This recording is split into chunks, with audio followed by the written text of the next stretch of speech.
भारत का संविधान part 8 the union territories article 239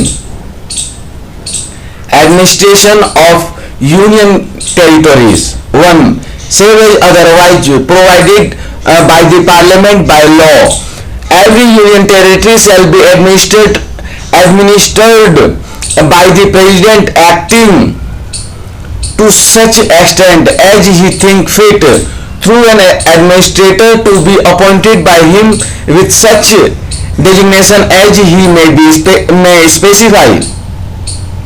2.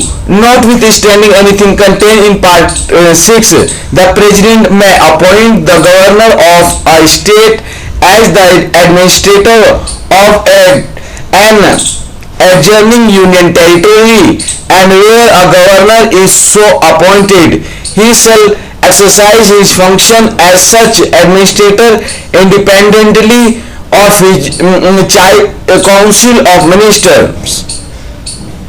Article 239A creation of local legislatures or council of ministers or both for certain union territories. 1.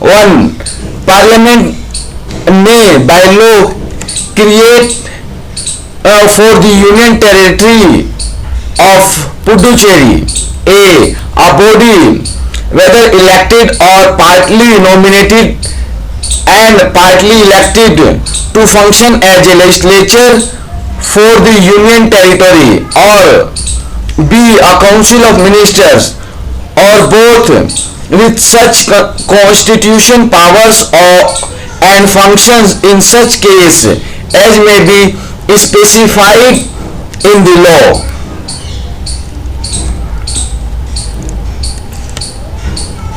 2. Any such law as is referred to in clause A shall not be deemed to be an amendment of this constitution for the purpose of article 368, notwithstanding that it contains any provisions which amends or has the effect of amending this constitution.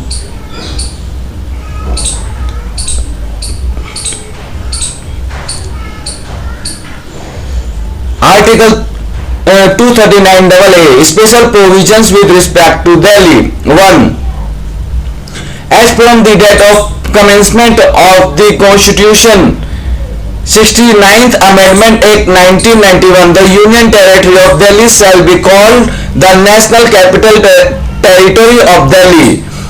Hereafter, in this part referred to as the National Capital Territory, and the administrator thereof appointed under Article 239 shall be designated as the legislature lieutenant governor. Lieutenant governor. 2A. There shall be a legislative assembly for National Capital Territory, and the seats in which such assembly shall be filled by members chosen by direct election from territory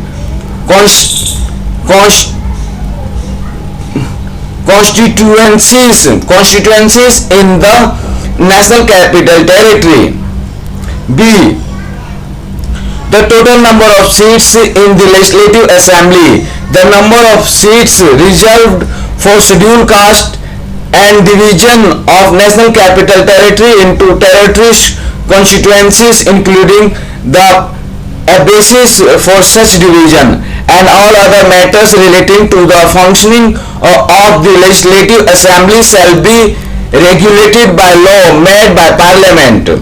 C. The provisions of Articles 324 to 327 and 329 shall apply in relation to the National Capital Territory, the Legislative Assembly of the National Capital Territory and the members thereof, as they apply in relation to a state, the Legislative Assembly of the state and the members thereof respectively, and any reference in Article 326 and 329 to appropriate legislature shall be deemed to be a reference to Parliament.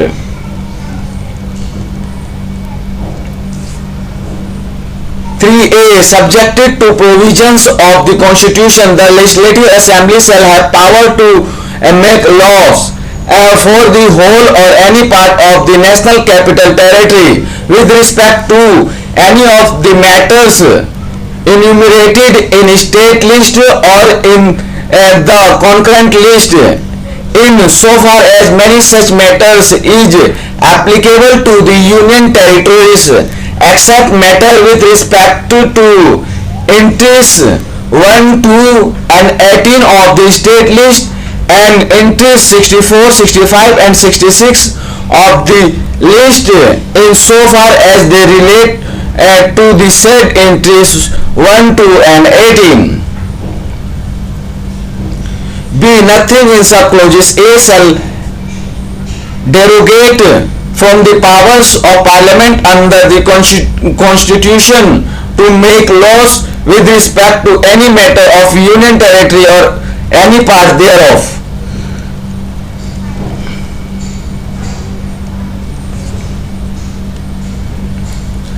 C. If any provisions of law made by Legislative Assembly with respect to any matter is repugnant to any provision of law made by Parliament with respect to that matter, whether passed before or after the law made by Legislative Assembly, or of an earlier law other than a law made by the Legislative Assembly, then in either case the law made by Parliament, or as the case may be, such earlier law shall prevail, and the law made by Legislative Assembly shall to the extent of the repugnancy be void, provided that if any such law made by the Legislative Assembly has been reserved for the consideration of the President and has received his assent, such law shall prevail in the National Capital Territory, provided further that nothing in subclause shall prevent Parliament from enacting at any time any law with respect to the same matter, including a law adding to, amending, varying or repealing the law so made by the Legislative Assembly. For there shall be a council of ministers consisting of not more than 10% of the total number of members in the Legislative Assembly, with the Chief Minister at the head to aid and advise the Lieutenant Governor in the exercise of the functions in relation to matter with respect to which the Legislative Assembly has power to make laws, except in so far as he is by or under any law required to act in his discretion.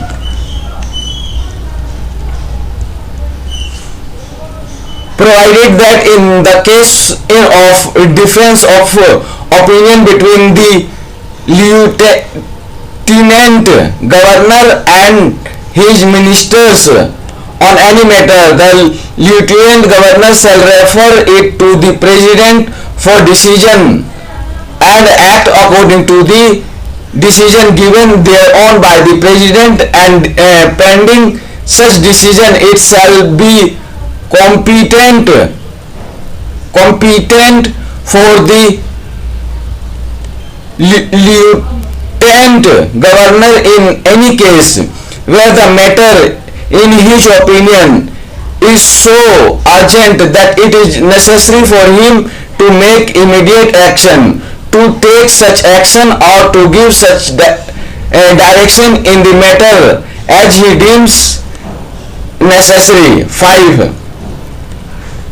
The chief minister shall be appointed by the president, and other ministers shall be appointed by the president on the advice of chief minister, and the ministers shall hold office during the pleasure of the president.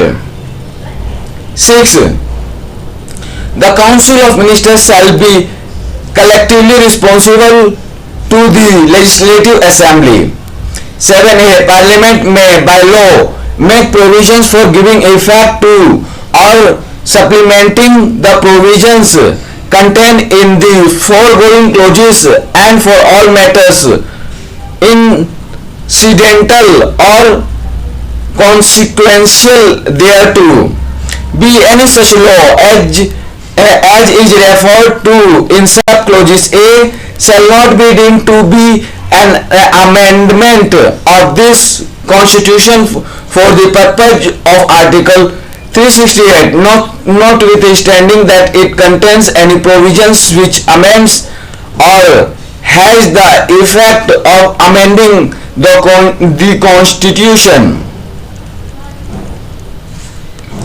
8. The provisions of the Article 239b shall, so far as may be, apply in relation to the National Capital Territory, the Lieutenant Governor and the Legislative Assembly, as apply in relation to the Union Territory of Puducherry and administer and its legislature respectively. Administrator and its legislature respectively, and any reference in that article to clauses 1 of Article 239a shall be deemed to be a reference to this article or Article 239ab, as the case may be. 239ab. Provisions in case of failure of constitutional machinery. If the president, on receipt of a report from the lieutenant governor or otherwise, is satisfied a that a situation has arisen in which the administration of the National Capital Territory cannot be carried on in accordance with the provisions of Article 239AA or of any law made in pursuance of that article, or B. That for the purpose administration of the National Capital Territory it is necessary or expedient so to do. The President may by order suspend the operation of any provision of Article 239AA or of all or any of the provisions of any law made in pursuance of that article for such period and subjected to such conditions as may be specified in such law, and make such incidental and consequential provisions as may be appear to him to be necessary or expedient for administrating the National Capital Territory in accordance with the provisions of Article 239 and Article 239AA.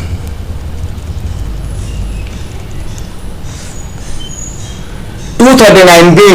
Power of administrator for promulgate ordinance during recess of legislature. 1. If that any time except when the legislature of the Union Territory or Puducherry is in session, the administrator thereof is satisfied that the circumstances exist which render it necessary for him to take immediate action, he may promulgate such ordinance as the circumstances appear to him to require, provided that no such ordinance shall be promulgated by the administrator except after obtaining instruction from the president in that behalf. Provided further that whenever the said legislature is dissolved or its functioning remains suspended on account of any action taken under any such law as is referred to in clause 1 of article 239A, the administrator shall not promulgate any ordinance during the period of such dissolution or suspension. 2. An ordinance promulgated under this article in pursuance of instructions from the President shall be deemed to be an act of the legislature of the Union Territory which has been duly enacted after complying with the provisions in that behalf contained in any such law as is referred to in clause A of article 239A, but every such ordinance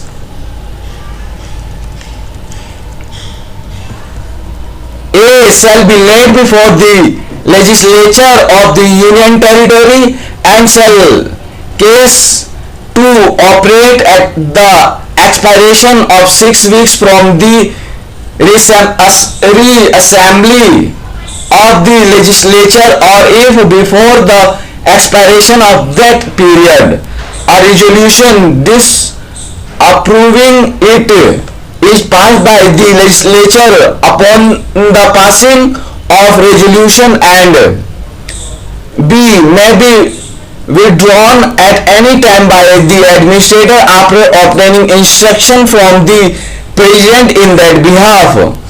3. If and so far as an ordinance under this article makes any provision which would not be valid if enacted in act of the legislature of the Union Territory made after complying with the provisions in that behalf contained in any such law as is referred to in clause 1 of article 239A, it shall be void.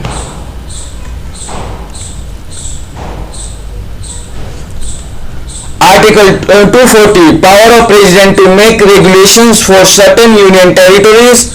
1.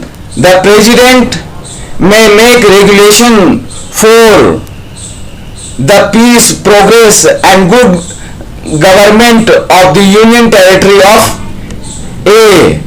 the Andaman and Nicobar Island, B. Lakshadweep, C.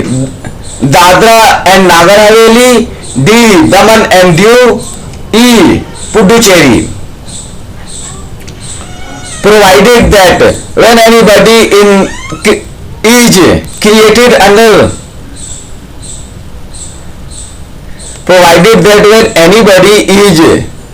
created under Article 239A function as legislature for the Union Territory of Puducherry, the President shall not make any regulation for the peace, progress and good government of the Union Territory with effect from the date appointed for the first meeting of the legislature.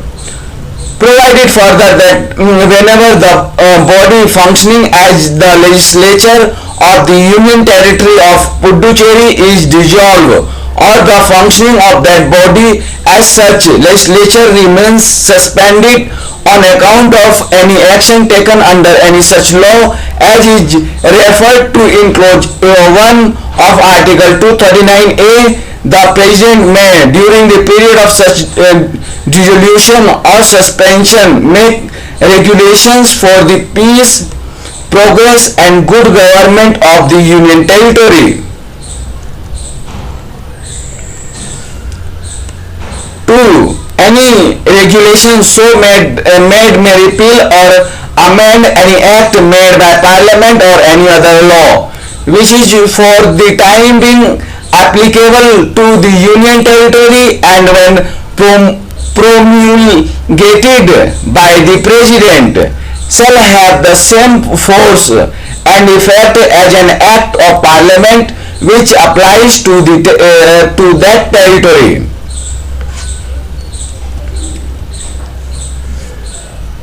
Article 241. High Courts of the Union Territories. 1. Parliament may by law constitute a high court for a union territory or declare for any court in any such territory to be a high court for all or any of the purposes of the constitution.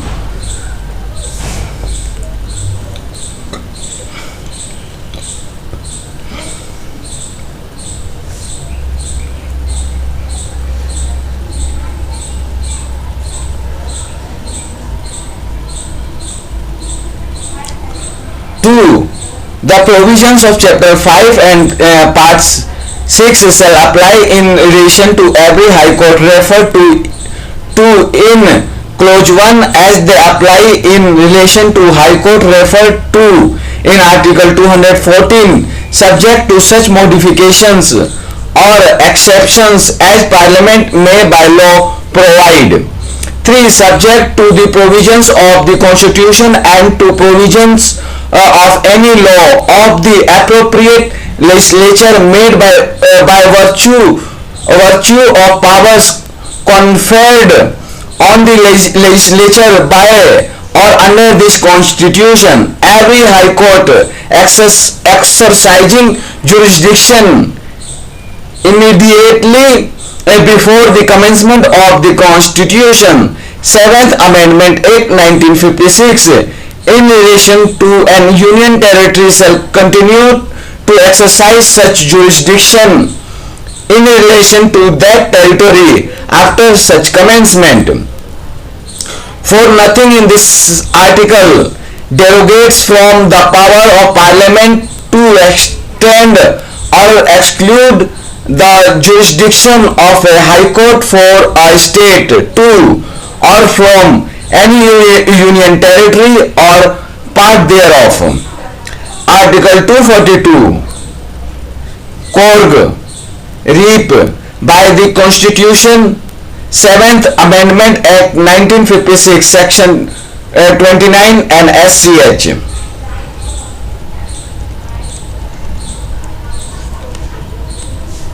The Constitution of India, Part 9, the Panchayats. Article 243. Definitions.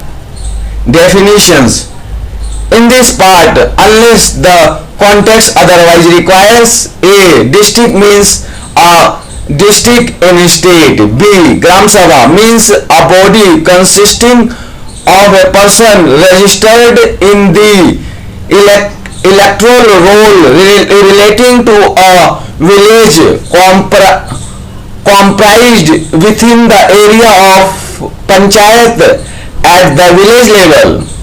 C. Intermediate level means a level between the village and district levels specified by the governor of a state by public notification to be the intermediate level for the purpose of this part. D. Panchayat means an institution by whatever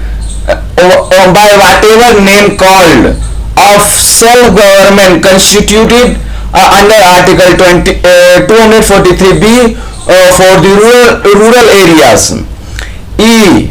Panchayat area means the territorial area of a panchayat. F. Population means the population as ascertained at the last proceeding census of which the relevant figure have been published. G. Village means a village specified by the governor by public notification to be a village for the purpose of this part and includes a group of villages so specified. 243A. Gram Sabha. A Gram Sabha may exercise such powers and perform such functions at the village level as the legislature of state may by law provide. Article 243b Constitution of Panchayats. 1. There shall be constituted in every state.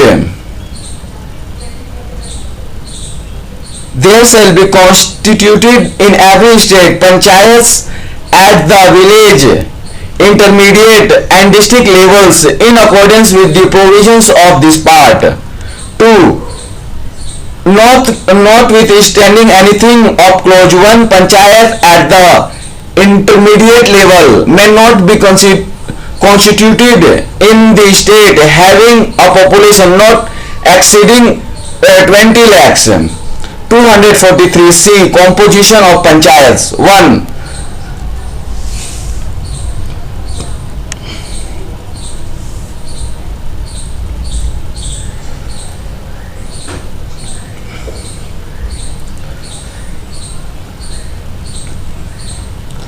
Subject to the provisions of the part, the legislature of a state may by law make provisions with respect to the composition of panchayats, provided that the ratio between the population of the territorial area of panchayat at any level and the number of seats in such panchayat to be filled by the election shall, so far as prescribable by the same throughout the state.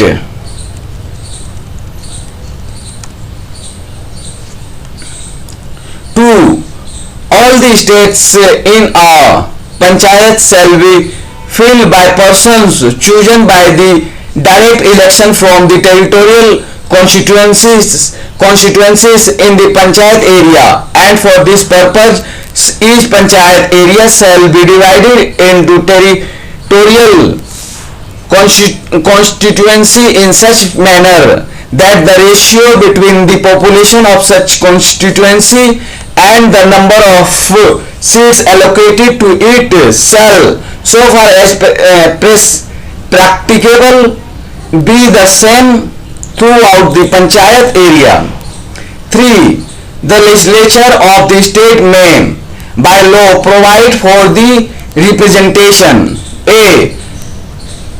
of the chairperson of the panchayat at village level, in the panchayats at the intermediate level, or in the case of the state not having panchayats at the intermediate level, in the panchayats at the district level. B.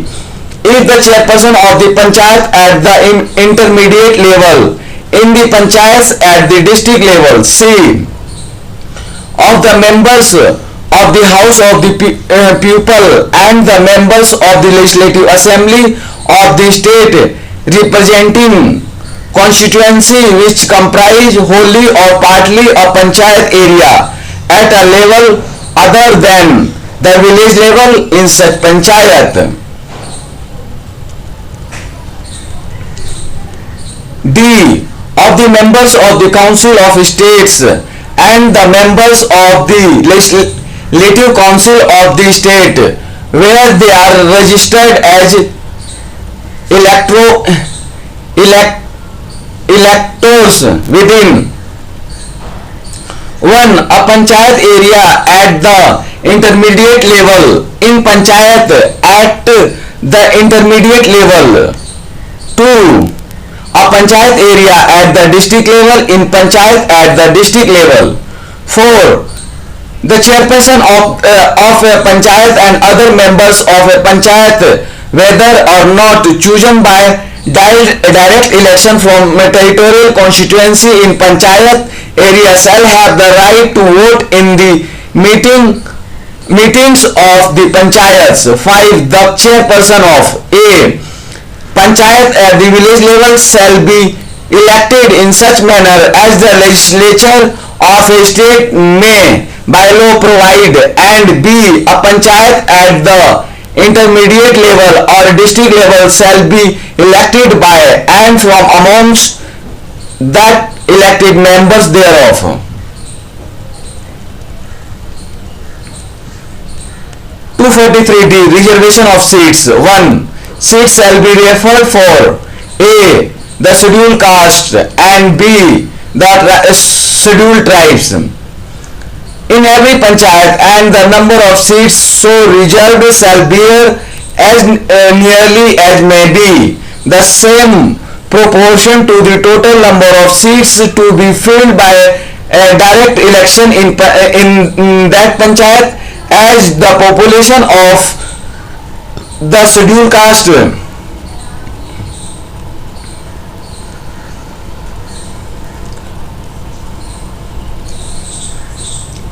Scheduled caste in panchayat area or the scheduled tribe in the panchayat area bears to that total population of that area, and such seats may be called by rotation to different constituency in a panchayat. 2. Not less than one third of the total number of seats reserved under clause 1 shall be reserved for women belonging to scheduled caste or as the case may be scheduled tribes. 3. Not less than one third, including the number of seats reserved for the women belonging to the scheduled caste and the scheduled tribes, of the total number of seats to be filled by direct election in every panchayat shall be reserved for women, and such seat may be allotted by rotation to different constituency in a panchayat. 4. The offices of the chairperson in the panchayats at village or any other level shall be reserved for the scheduled caste and scheduled tribes and women in such manner as the legislature of a state may by law provide. Provided that the number of offices of chairperson reserved for the scheduled caste and the scheduled tribe in the panchayats at such level in any state shall bear as nearly as may be the same proportion to the total number of such offices in the panchayats at each level as the population of the scheduled caste in the state or the scheduled tribes in the state bears to the total population of the state. Provided further that not less than one third of the total number of offices of chairperson in that panchayats at each level shall be reserved for women. Provided also that the number of offices reserved under these clauses shall be allotted by rotation to different panchayats at each level.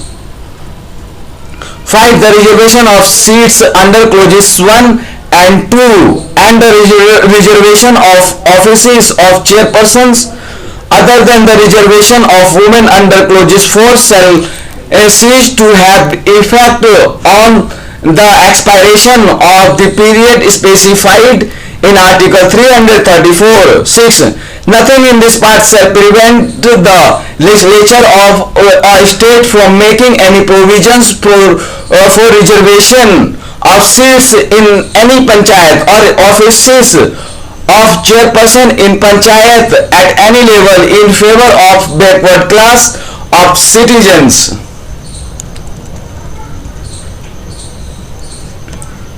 243E. Duration of panchayat etc. 1. Every panchayat unless sooner dissolved under any law for the time being in force shall continue for 5 years from the date appointed for its first meeting and no longer. 2. No amendment of any law for the time being in force shall have the effect of causing dissolution of a panchayat at any level which is functioning immediately before such amendment till the expiration of its duration is specified in clauses 1. 3. An election to constitute a panchayat shall be completed A. Before the expiry of its duration is specified in clause 1. B. Before the expiration of period of 6 months from the date of its dissolution. provided that where the remainder of the period for which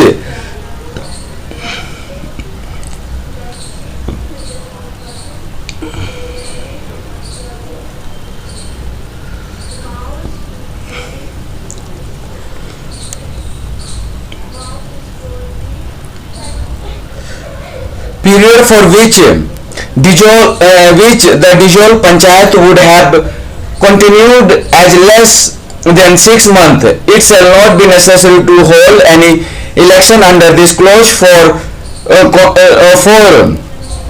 constituting the panchayat for such period. For a panchayat constituted upon the dissolution of a panchayat before the expiration of its duration shall continue only for the remainder of the period for which the dissolved panchayat would have continued under clause 1 had it been dissolved had it not been dissolved. 243F disqualification for membership. 1.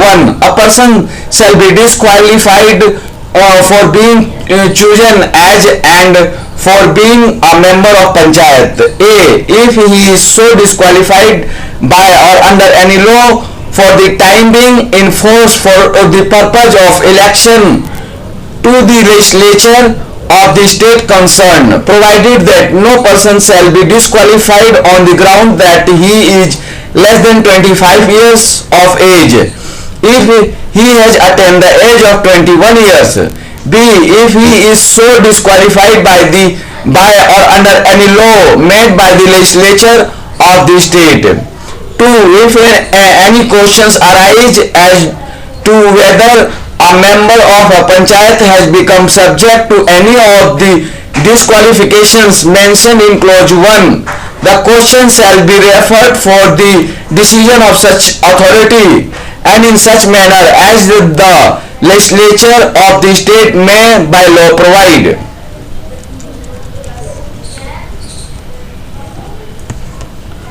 243G. Powers, authority and responsibility of panchayat. Subject to the provisions of this constitution, the legislature of a state may by law endow the panchayats with such powers and authority as may be necessary to enable them to function as institution of self-government, and such law may contain provisions for the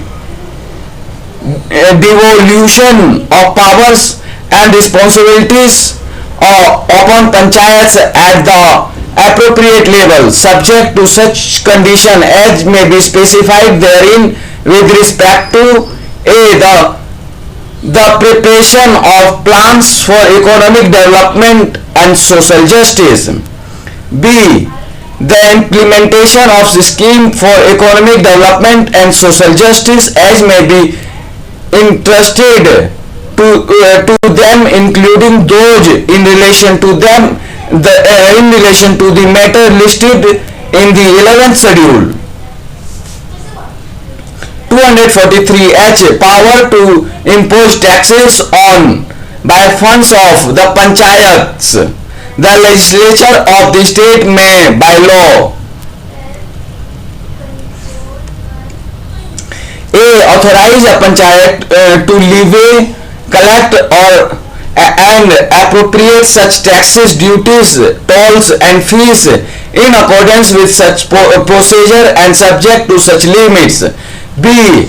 Assign to panchayats such taxes, duties, tolls and fees levied and collected by the state government for such purpose and subject to such condition and limits. C. Provide for making such grant in aid to the panchayat from the consolidated fund of the state, and D. Provide for constitution of such funds for crediting all monies received respectively by or on behalf of panchayats, and also for the withdrawal of such monies therefrom, as may be specified in law.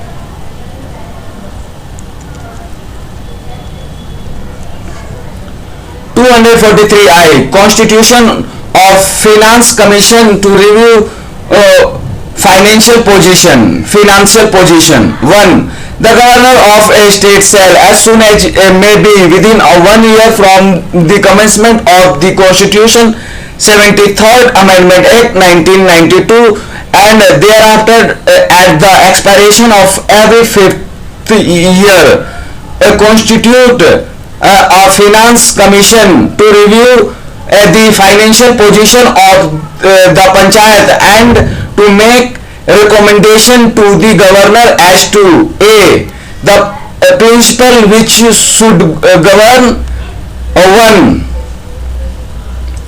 The distribution between the state and the panchayats of the net proceed of the taxes, duties, tolls and fees leviable by the state, which may be divided between them under this part, and the collection between the panchayats at the level of their respective shares of such proceeds. 2. The determination of taxes, duties, tolls and fees which may be assigned to or appropriated by the panchayats. 3. The grants in aid to the panchayats from the consolidated fund of the state. B. The measures needs to impose the financial position of the panchayats. C. Any other matter referred to the finance commission by the governor in the interest of sound finance to the panchayats. 2. The legislature of the state may by law provide for the composition of the commission, the qualifications which shall be requisite for appointment as members thereof, and the manner in which they shall be selected. 3. The commission shall determine their procedure and shall have such powers in the performance of their functions as the legislature of the state may by law confer on them. 4. The governor shall cause every recommendation made by a commission under this article, together with an explanatory memorandum as to the action taken thereon, to be laid before the legislature of the state. 243J. Audit of accounts of panchayats. The legislature of a state may by law make provisions with respect to the maintenance of accounts by the panchayats and the auditing of such accounts.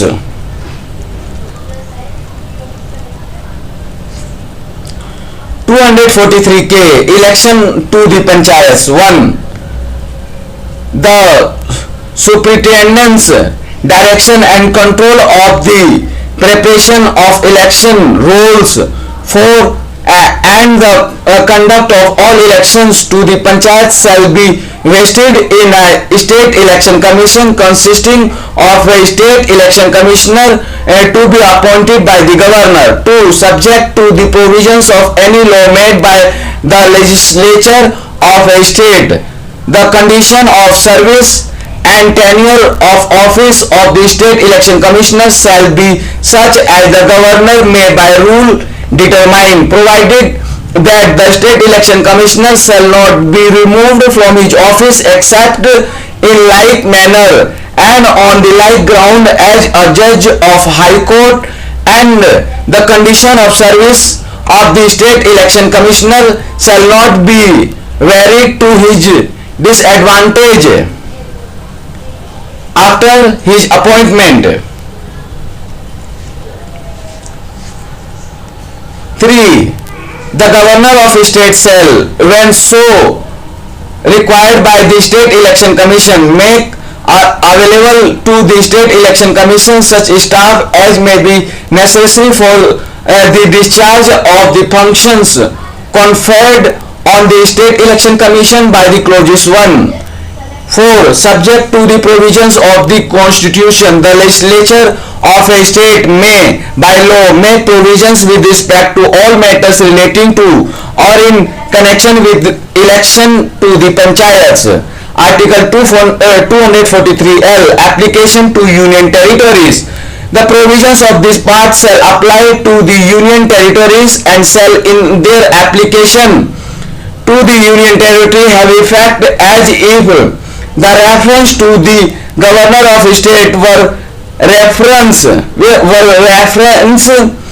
the Administrator of the Union Territory appointed under Article 239 and reference to the legislature of the Legislative Assembly of a state were references in relation to the Union Territory having Legislative Assembly to that Legislative Assembly, provided that the President may by public notification direct that the provisions of this part shall apply to any Union Territory or part thereof, subject to such exceptions and modifications as he may specify in the notification.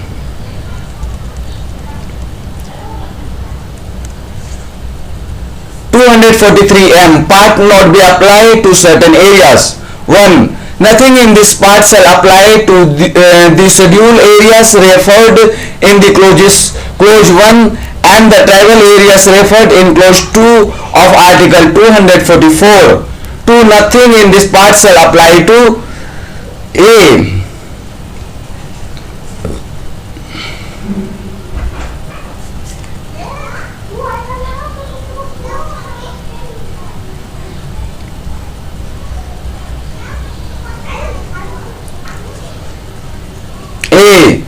The states of Nagaland, Meghalaya and Mizoram. B.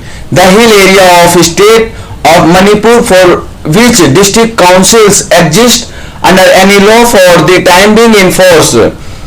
Nothing in this part A relating to panchayats at the district level shall apply to the hill areas of the district of Darjeeling in the state of West Bengal or which Darjeeling Gorkha Hill Council exists under any law for the time being in force. B. Shall be construed to effect the functions and powers of the Darjeeling Gorkha Hill Council constituted under such law. 3. Nothing in Article 243D relating to reservation of seats for scheduled caste shall apply to state of Arunachal Pradesh. 4. Not with understanding anything in this constitution. A. The legislature of a state referred to in sub-clause A of clause 2 may by law extend this part to that state except the areas of any referred to in clause 1 if the legislative assembly of that state passes a resolution to that effect by a majority of the total membership of that house and by a majority of not less than 2/3 of the members of that house present and voting.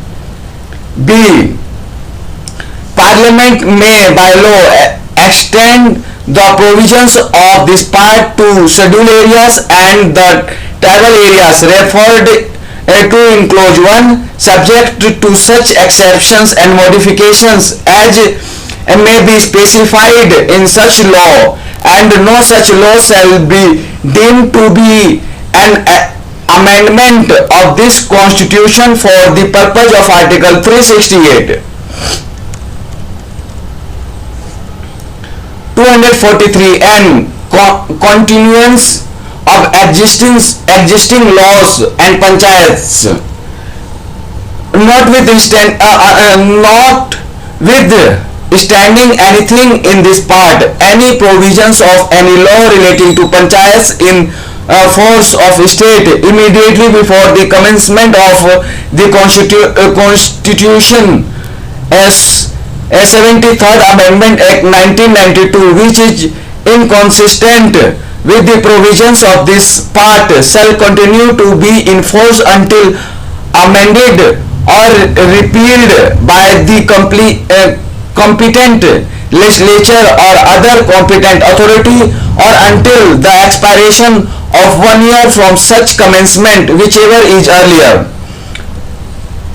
Provided that all the panchayats existing immediately before such commencement shall continue till the expiration of their duration, unless sooner dissolved by the resolution passed to that effect by the legislative assembly of that state, or in the case of state having legislative council, by each house of the legislature of that state.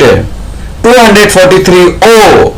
Bar to interference by courts in electoral matter, notwithstanding anything in this constitution. A. The validity of any law relating to the delimitation of constituencies, of the allotment of seats to such constituencies made or purporting to be made under Article 243K shall not be called in questions in any court. B. No election to any panchayat shall be called in questions except by the election petition presented to such authority and in such manner as is provided for by or under any law made by the legislature of a state.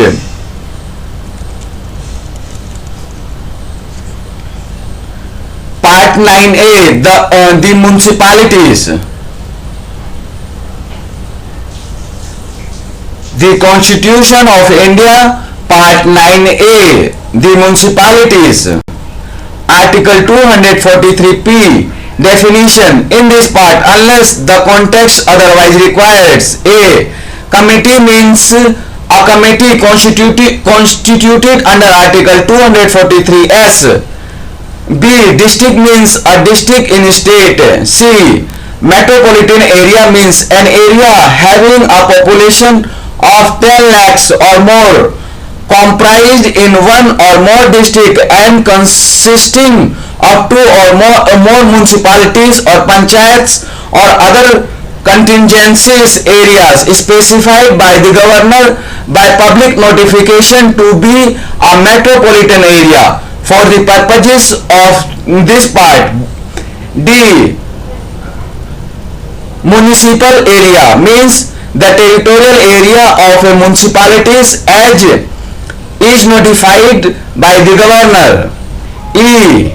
Municipality means an institution of self-government constituted under Article 243Q. F. Panchayat means a panchayat constituted under Article 243B. G. Population means the population as ascertained at the last proceeding census of which the relevant figure have been published.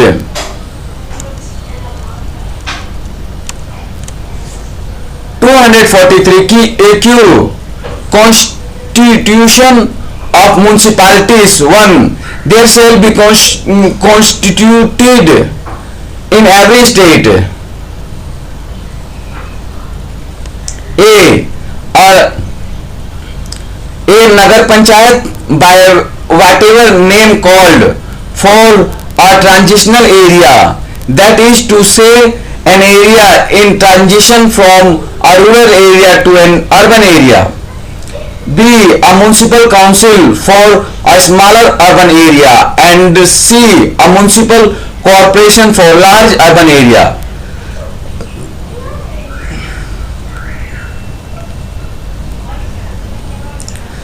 In accordance with the provisions of this part, provided that A municipality under this clause may not be constituted in such urban area or part thereof, as the governor may, having regard to size of the area and the municipal services being provided or proposed to be provided by an industrial establishment in that area, and such other factors as he may deem fit by public notification, specify to be an industrial township.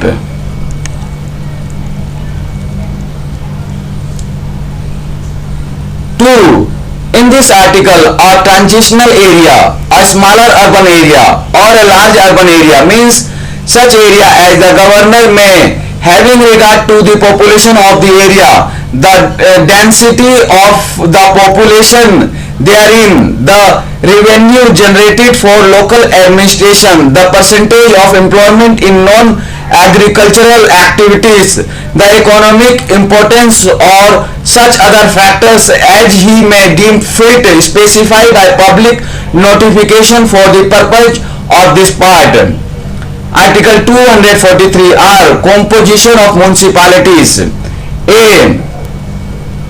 Save as provided in clauses 2, all the seats in a municipality shall be filled by person chosen by direct election from the territorial constituencies in the municipal area, and for this purpose each municipal area shall be divided into territorial constituency to be known as wards. 2.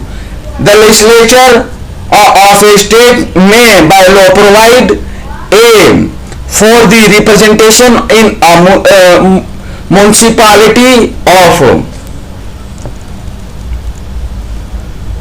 1. Persons having special knowledge or experience in municipal administration. 2. The members of the House of the People and the members of the Legislative Assembly of the state representing constituencies which comprise wholly or partly the municipal area. 3. The members of the Council of State and the members of the Legislative Council of the state registered as electors within the municipal area. 4. The chairpersons of the committees constituted under clauses 5 of Article 243S, provided that the persons referred to in paragraph 1 shall not have the right to vote in the meeting of the municipality. B. The member of election of the chairperson of a municipality.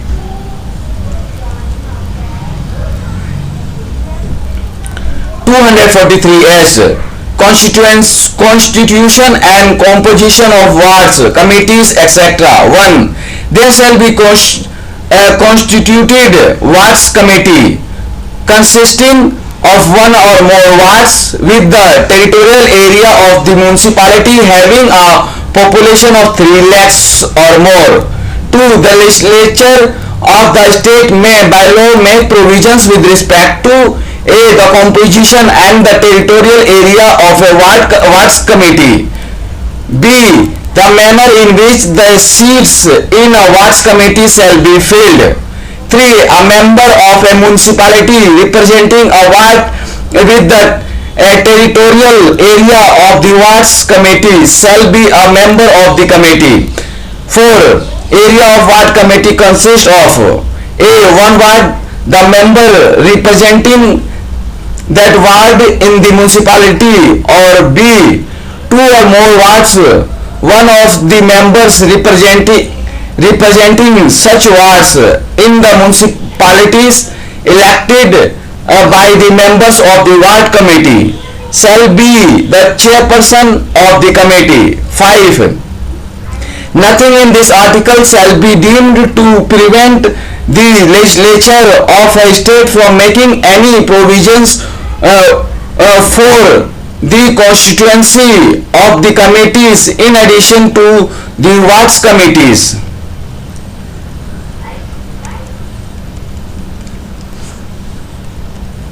243T reservation of seats. 1. Seats shall be reserved for scheduled caste and scheduled tribes in every municipality, and the number of seats so reserved shall bear as nearly as may be the same proportion to the total number of seats to be filled by direct election in the municipality as the population of the scheduled caste in the municipal area or of the scheduled tribes in municipal area bears to the total population of that area, and such seat may be allotted by rotation to different constituency in the municipality.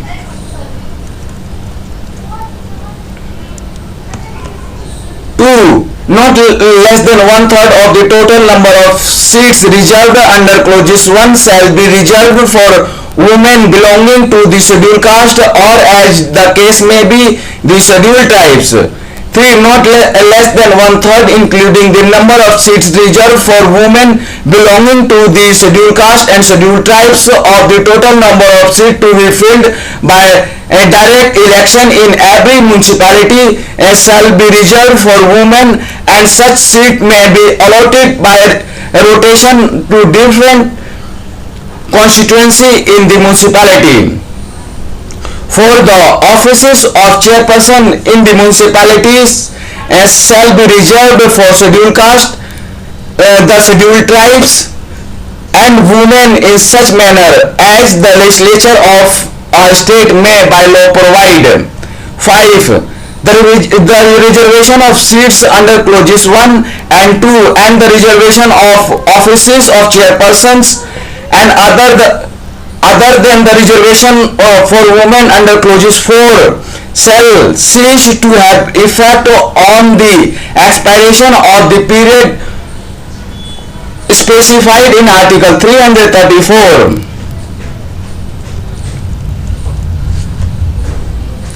6. Nothing in this part shall prevent the legislature of the state from making any provisions of reservation of seats in any municipality or offices of chairpersons in the municipalities in favor of backward class of citizens.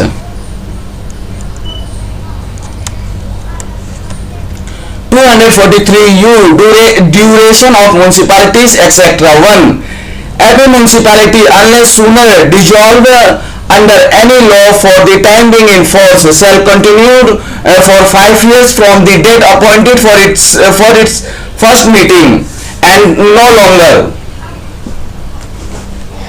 provided that the municipality shall be given a reasonable opportunity of being heard before its dissolution.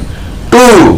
No amendment of any law for the time being in force shall have the effect of causing dissolution of a municipality at any level which is functioning immediately before such amendment till the expiration of its duration is specified in clauses 1. 3.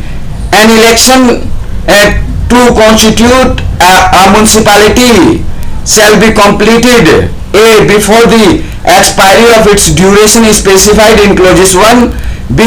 before the expiration of period of 6 months from the date of its dissolution, provided that where the remainder of the period for which the dissolved municipality would have constituted is less than 6 months, it shall not be necessary to hold any election under this clause for constituting the municipality for such period. 4. A municipality constituted upon the dissolution of a municipality before the expiration of its duration shall continue only for the remainder of the period for which the dissolved municipality would have continued under clause 1 and it not so dissolved. 243V. Disqualification for membership. A person shall be disqualified for being chosen as and for being a member of municipality. A. If he is disqualified by or under any law for the time being in force for the purpose of elections to a legislature of the state concerned, provided that no person shall be disqualified on the ground that he is less than 25 years of age if he has attained the age of 21 years. B. If he is so disqualified by or under any law made by the legislature of the state. 2. If any questions arises as to whether a member of a municipality has become a subject to any of the disqualifications mentioned in clause 1, the question shall be referred for the decision of such authority and in such manner as the legislature of a state may by law provide.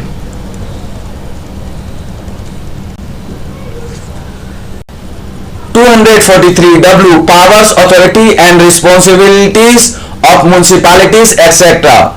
Subject to the provisions of the Constitution, the legislature of a state may by law endow A. the municipalities with such powers and authority as may be necessary to enable them to function as institution of self-government, and such law may certain provisions for the devolution of powers and responsibilities upon municipalities subject to such condition as may be specified therein with respect to 1.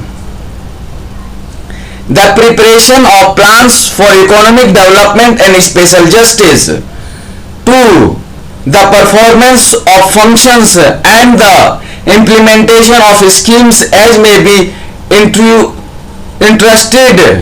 to them, including those in relation to the matters listed in 12th schedule. B. The committees with such powers and authority as may be necessary to enable them to carry out the responsibility conferred upon them, including those in relation to the matter listed in the 12th schedule. 243X. Power to impose taxes by and funds of the municipalities. The legislature of a state may by law A. authorize a municipality to levy, collect and appropriate such taxes, duties, tolls and fees in accordance with such procedure and subject to such limits. B. Assign to municipality such taxes, duties, tolls and fees levied and collected by the state government for such purpose and subject to such condition and limits.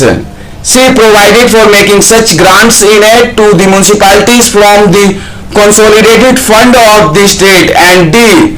Provided for constitution of such funds for crediting all monies received respectively by or on behalf of municipalities, and also for the withdrawal of such monies therefrom as may be specified in the law.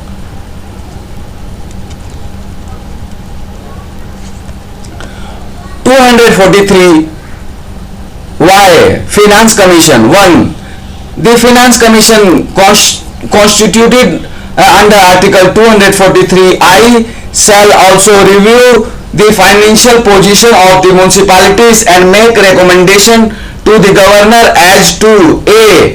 the principles which should govern 1. the distribution between the state and the municipalities of net proceeds of the taxes, duties, tolls and fees leviable by the state, which may be divided between them under this part, and the allocation between the municipalities at all levels of their respective shares of such proceeds. 2. the determination of the taxes, duties, tolls and fees which may be assigned to or appropriated by the municipalities. 3. The grants in aid to the municipalities from the consolidated fund of the state. B. The measures needed to impose the financial position of the municipalities. C. Any other matter referred to Finance Commission by the Governor in the interest of sound finance of the municipalities. 2. The Governor shall cause every recommendation made by the Commission under this article together with an explanatory memorandum as to action taken thereon to be laid before the legislature of the state. 243Z. Audit of accounts of municipalities. The legislature of a state may by law make provisions with respect to the maintenance of account by the municipalities and the auditing of such accounts.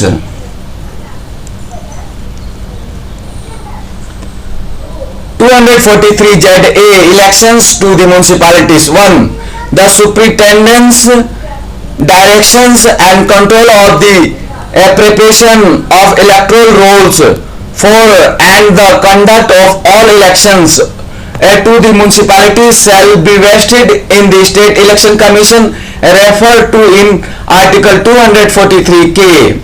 2. Subject to the provisions of this Constitution, the legislature of a state may by law make provisions with respect to all matters relating to or in connection with election to the municipalities. 243ZB. Application to the Union Territories. The provisions of this part shall apply to the Union Territory and shall in their application to the Union Territory have effect as if the reference to the government of a state were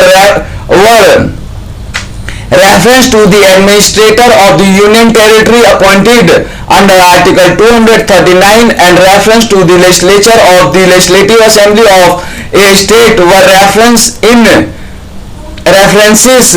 relation to the Union Territory having a legislative assembly to the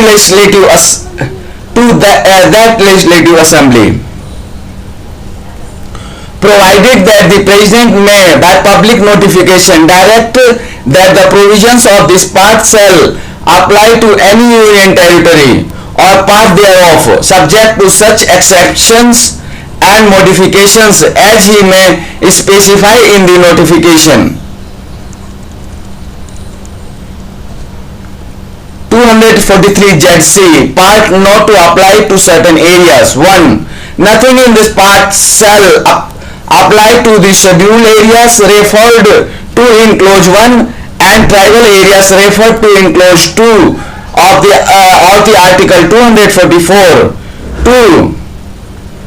Nothing in this part shall be construed to affect the functions and powers of the Darjeeling Gorkha Hill Council constituted under any law for the time being in force for the hill areas of the district of Darjeeling in the state of West Bengal. 3.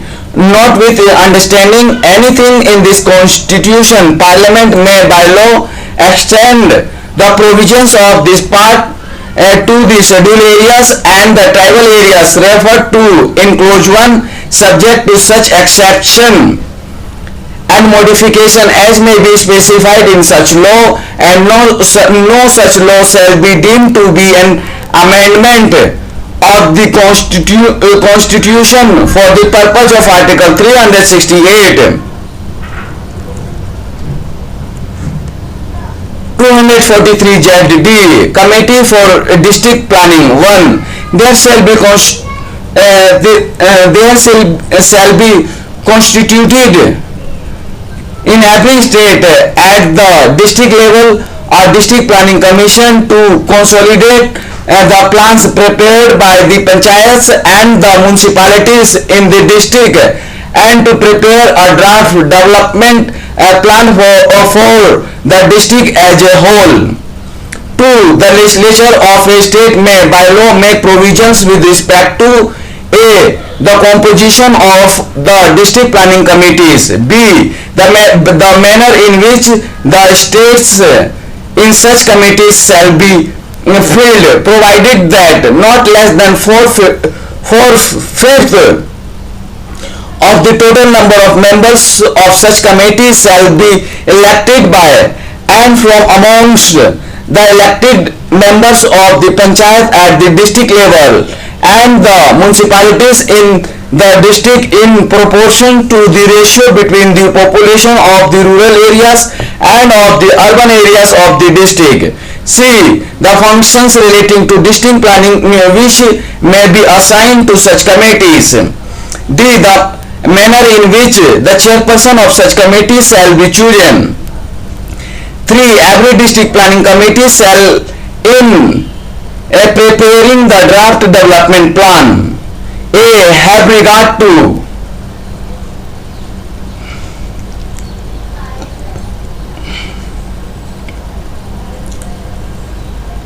1. Matters of common interest between the panchayat and municipalities including special planning, sharing of water and other panchayat and natural resources, the integrated development of infrastructure and development conservations. 2. The extent and type of available resources, whether financial or otherwise. B. Consult such institution and organization as the governor may by order specify. 4. The chairperson of every district planning committee shall forward the development plan as recommended by such committee to the government of the state.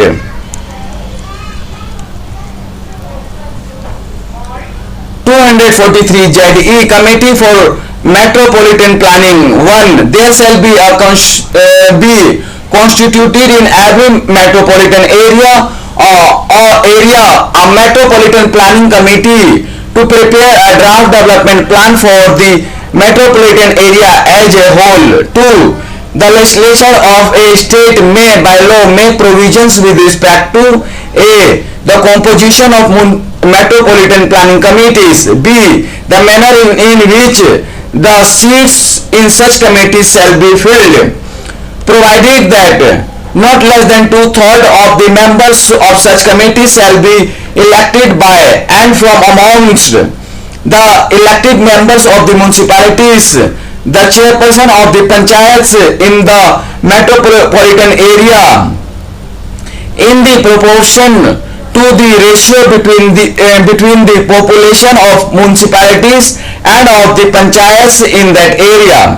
C. The representation of such committee of the government of India and the government of the state and such organization and institution as may be deemed necessary for carrying out the functions against assigned to such committees. D. The functions relating to planning and coordination for the metropolitan area which may be assigned to such committees.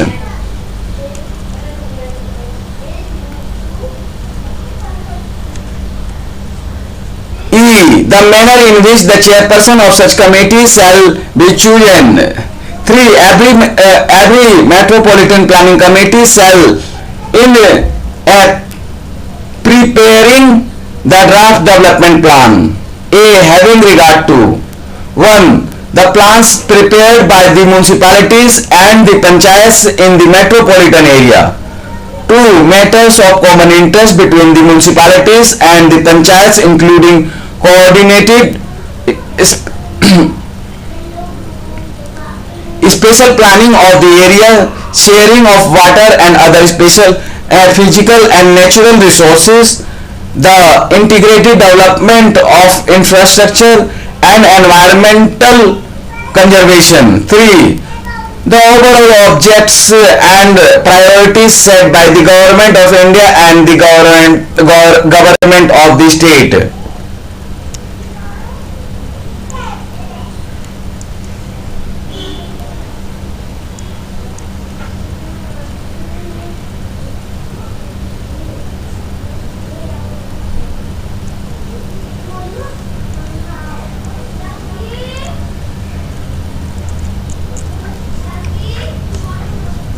4. The extent and nature of investments likely to be made in the metropolitan area by agency of the Government of India and of Government of State and other available resources, whether financial or otherwise. B. Consult such institutions and organizations as the Governor may by order specify. 4. The chairperson of every metropolitan planning committee shall forward the development plan for recommended by such committee to the government of the state. 243 ZF. Continuance of existing laws and municipalities, notwithstanding anything in this part, any provisions of any law relating to municipalities in force in a state immediately before the commencement of the Constitution 74th Amendment Act 1992, which is inconsistent with the provisions of this part, shall continue to be in force until amended or repealed by the competent legislature or other competent authority, or until the expiration of 1 year from such commencement, whichever is earlier, provided that all the municipalities existing immediately before such commencement shall continue till the expiration of their duration, unless sooner dissolved by the resolution passed to that effect by the legislative assembly of that state, or in the case of state having a legislative council, by such house of the legislature of that state.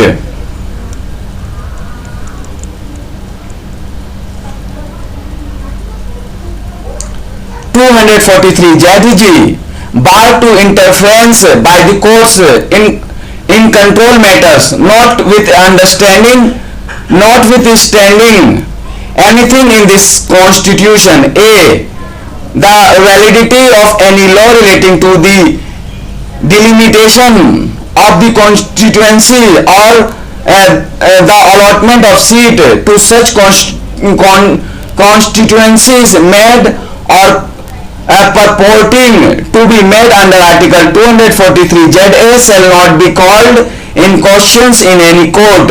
B. No elections to any municipality shall be called in questions except by an election petition presented to such authority and in such manner as is provided for by or under any law made by the legislature of a state. Part 9b. The Constitution of India. Part 9b. The Cooperative Societies. Article 243 ZH. Definitions. In this part, unless the context otherwise requires: A. Authorized person means a person referred to as such as Article 243 ZQ. B. Board means the board of directors of the governing body of a cooperative society by whatever name called, to which the directions and control of the management of the affair of the society is entrusted to. C. Cooperative society means a society registered or deemed to be registered under any law relating to cooperative societies for the time being in force in any states. The multi-state cooperative society means a society with objects not confined to one state and registered or deems to be registered under any law for the time being in force relating to such cooperatives. E. Office bearer means president, vice president, chairperson, vice chairperson, secretary or treasurer of a cooperative society and includes any other person to be elected by the board of any cooperative society.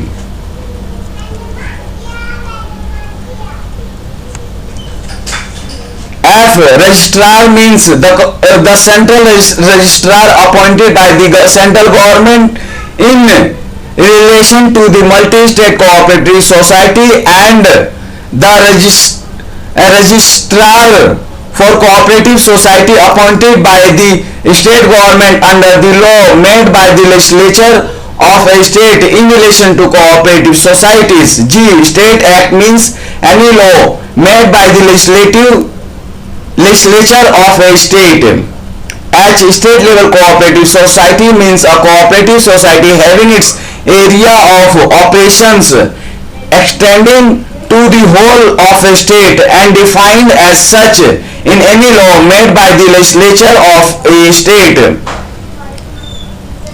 243 ZI.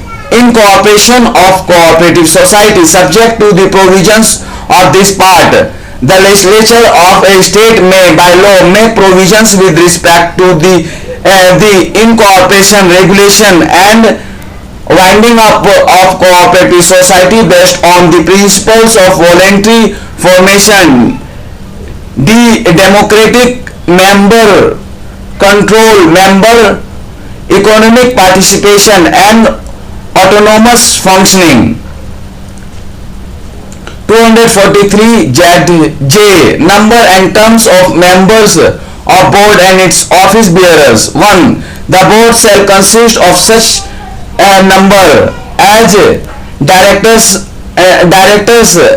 as may be provided by the legislature of a state by law, provided that the maximum number of directors of cooperative society shall not exceed 21.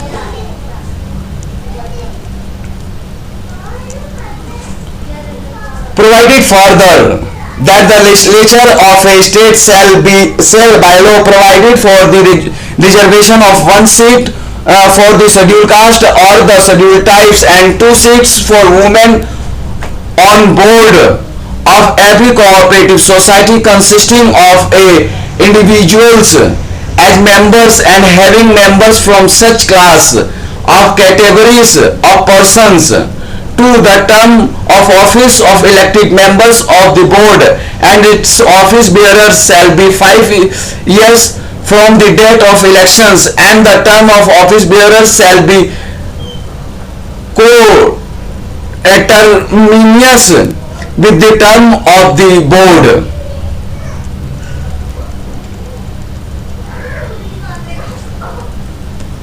Provided that the board may fill a casual vacancy on the board by nomination out of the same class of members in respect of which the casual vacancy has arisen, if the term of office of the board is less than half of its original term.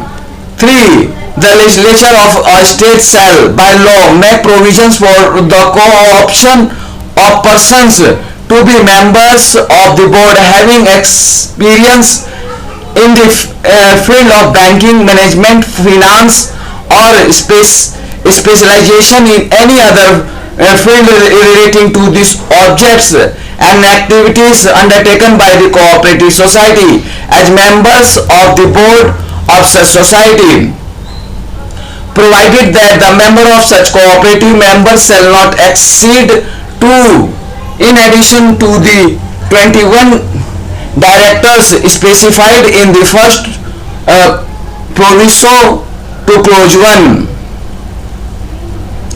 Provided further that such cooperative members shall not have the right to vote in any election of the cooperative society in their capacity as such member or to be eligible to be elected as office bearer of the board, provided also that the functional directors of a cooperative society shall also be the members of the board, and such members shall be excluded for the purpose of counting the total number of directors specified in the first proviso to clause 1.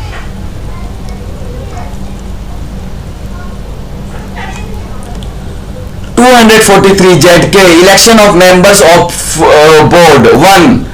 Notwithstanding anything contained in any law made by the legislature of a state, the election of the board shall be conducted before the expiry of the term of the board, so as to ensure that the newly elected members of the board assume office immediately on the expiry of the term of the office of members of the outgoing board. 2.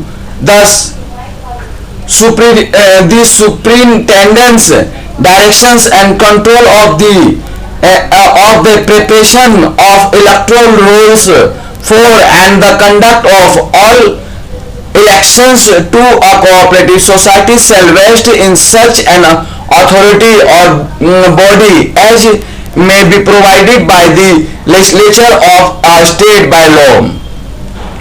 Provided that a legislature of a state may by law provide for the procedure and guidelines for the conduct of such elections.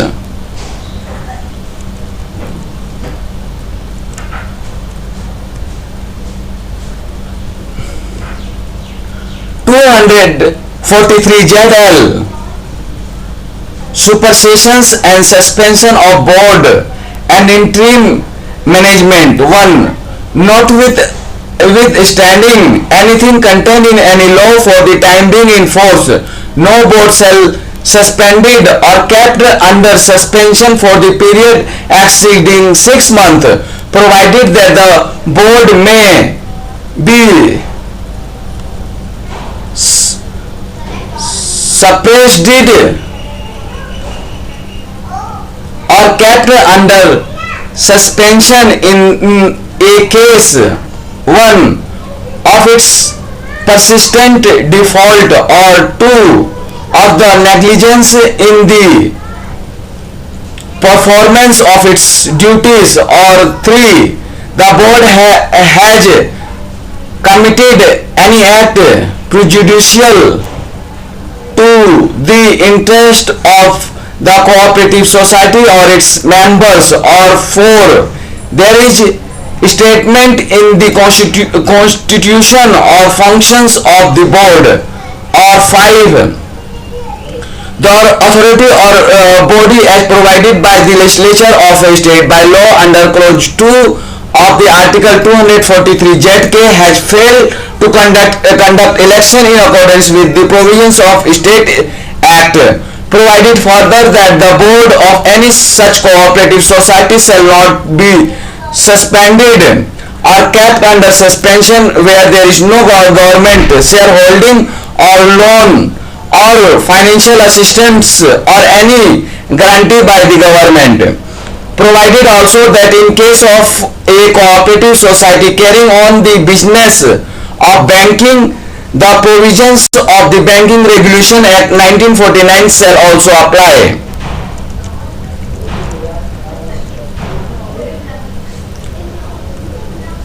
Provided also that in case of cooperative society other than multi-state cooperative society carrying on the business of banking, the provisions of this clause shall have the effect as if for the words 6 months the words 1 year had been substituted. 2.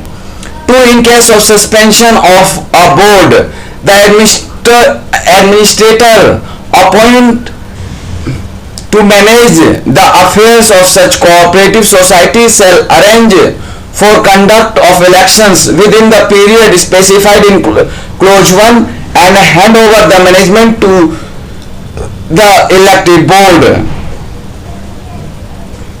3. The legislature of a state may by law make provisions for the condition of service of the administrator. 243 ZM audit of accounts of cooperative societies.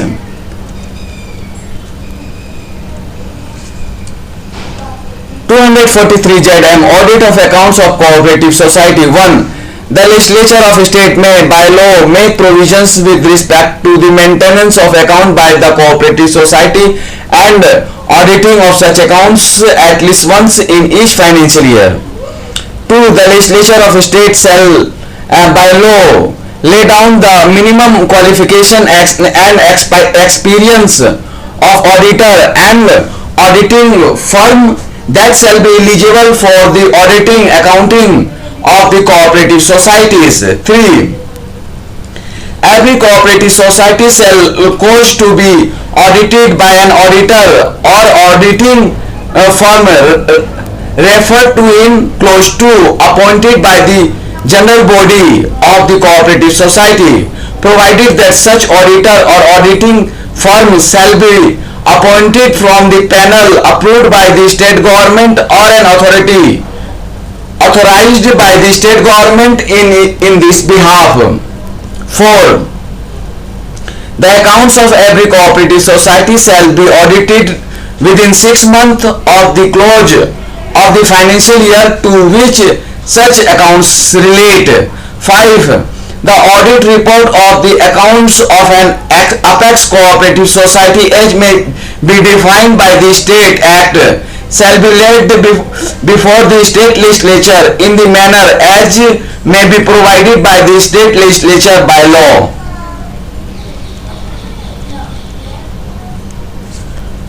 Article 243 ZN Convening of general body meetings. The legislature of a state may by law make provisions that the annual general body meeting of every cooperative society shall be convened within a period of 6 months of close of financial year to transact the business as may be provided in such law.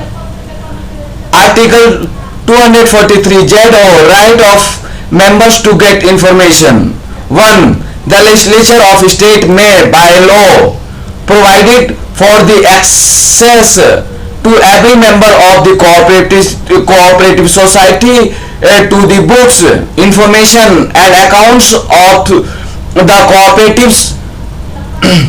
cooperative society kept in regular transaction of its business with such members. 2. The legislature of the state may by law make provisions to ensure the participation of members of the management of cooperative society, providing minimum requirement of attending meeting by the members and utilizing the minimum level of services as may be provided in such law. 3. The legislature of a state may by law provide for cooperative education and training for its members. 243 ZP Returns. 1. Every cooperative society shall fill returns within 6 months of the close of every financial year to the authority designated by the state government including the following matters, namely: A. Annual reports of its activities. B. Its audited statement of accounts. C. Plan for surplus disposal as approved by the general body of the cooperative society. D. List of amendments to the bylaws of the cooperative society if any. E. Declaration regarding date of holding of its general body meeting and conduct of elections when due, and F. Any other information required by the registrar of in pursuance of any of the provisions of the State Act. 243 ZQ Offences and penalties. 1. The legislature of a state may by law make provisions for the offences relating to cooperative society and penalties for such offences. 2. A law made by the legislature of a state under clause 1 shall include the commission of the following act or omission as offence, namely: A. A cooperative society or an officer or a member thereof willfully makes a false return or furnishes false information, or any person willfully not furnishes any information required from him by a person authorized in this behalf under the provisions of the state act. B. Any person willfully or without any reasonable excuse disobeys any summons, requisitions, or lawful written order issued under the provisions of the state act. C. Any employer who without sufficient cause fail to pay to the cooperative society amount deducted by him from its employee within a period of 14 days from the date on which such deduction is made. D.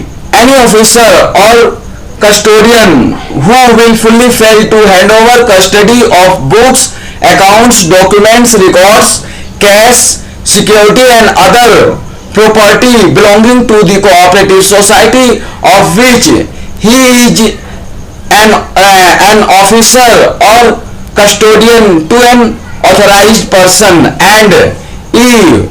Whoever before, during or after the election of members of the board or office bearers adopts any corrupt practices.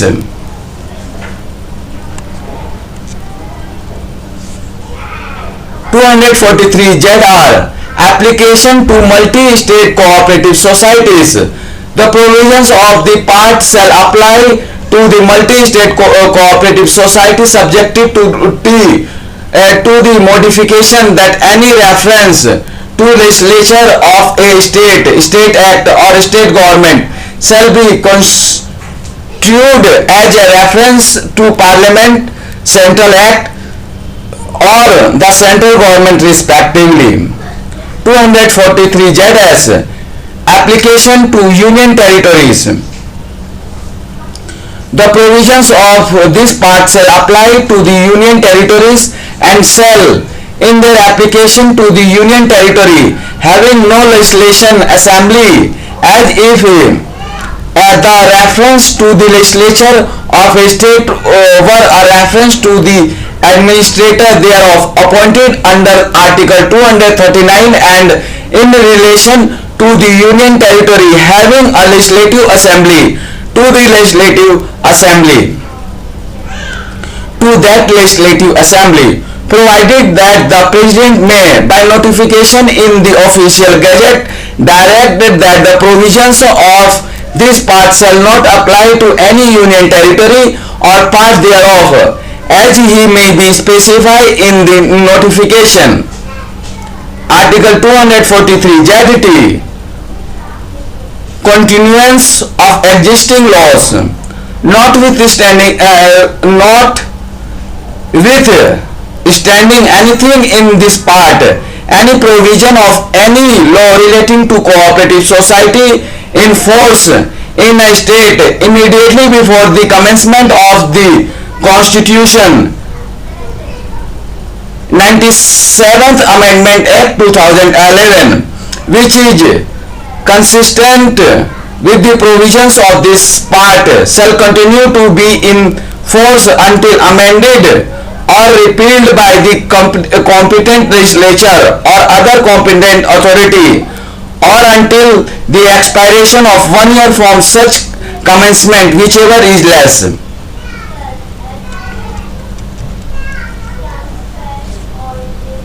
The Constitution of India, Part 10, the Scheduled and Tribal Areas. Article 244, Administration of Scheduled Areas and Tribal Areas. 1. The provisions of the 5th Fifth schedule shall apply to the administration and control of scheduled areas and scheduled tribes in any state other than the states of Assam, Meghalaya, Tripura and Mizoram. 2. The provisions of the sixth schedule shall apply to the administration of the tribal areas in the states of Assam, Meghalaya, Tripura and Mizoram.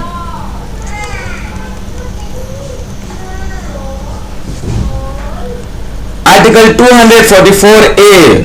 Formation of an autonomous state comprising certain tribal areas in Assam and creation of local legislature or council of ministers or both. Therefore, 1. Notwithstanding anything in this constitution, Parliament may by law form within the state of Assam an autonomous state comprising whether wholly or in part all or any of the tribal areas specified in part 1 of the table appended to paragraph 20 of the 6th schedule and create therefore a body whether elected or partly nominated and partly elected to function as legislature for the autonomous state, or B. a council of ministers or both with such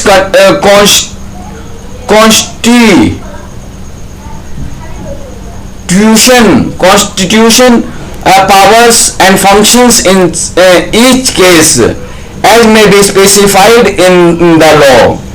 To any such law as is referred to in clause 1 may in particular A. specify the matters enumerated in state list or the concurrent list with respect to which the legislature of the autonomous state shall have power to make laws for the whole or any part thereof, whether to exclusion of legislature of the state of Assam or otherwise.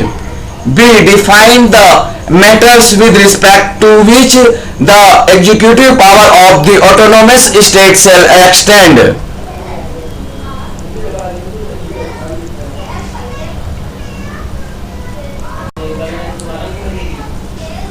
C. Provided that any tax levied by the state of Assam shall be assigned to the autonomous state in so far as the proceeds thereof are attributable to the autonomous state.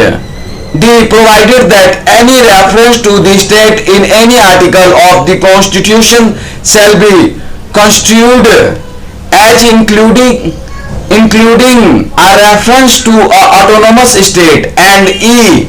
Make such supplemental, incidental and consequential provisions as may be deemed necessary. 3. An amendment of any such laws as aforesaid in so far as such amendments relates to any of the matter specified in subclauses A or subclauses B or clauses 2 shall have no effect unless the amendment is passed in each house of parliament by not less than 2/3 of the members present and voting. 4. Any such laws as is referred to in this article shall not be deemed to be an amendment of this constitution for the purpose of article 368, notwithstanding that it contains any provisions which amends or has the effect of amending the constitution.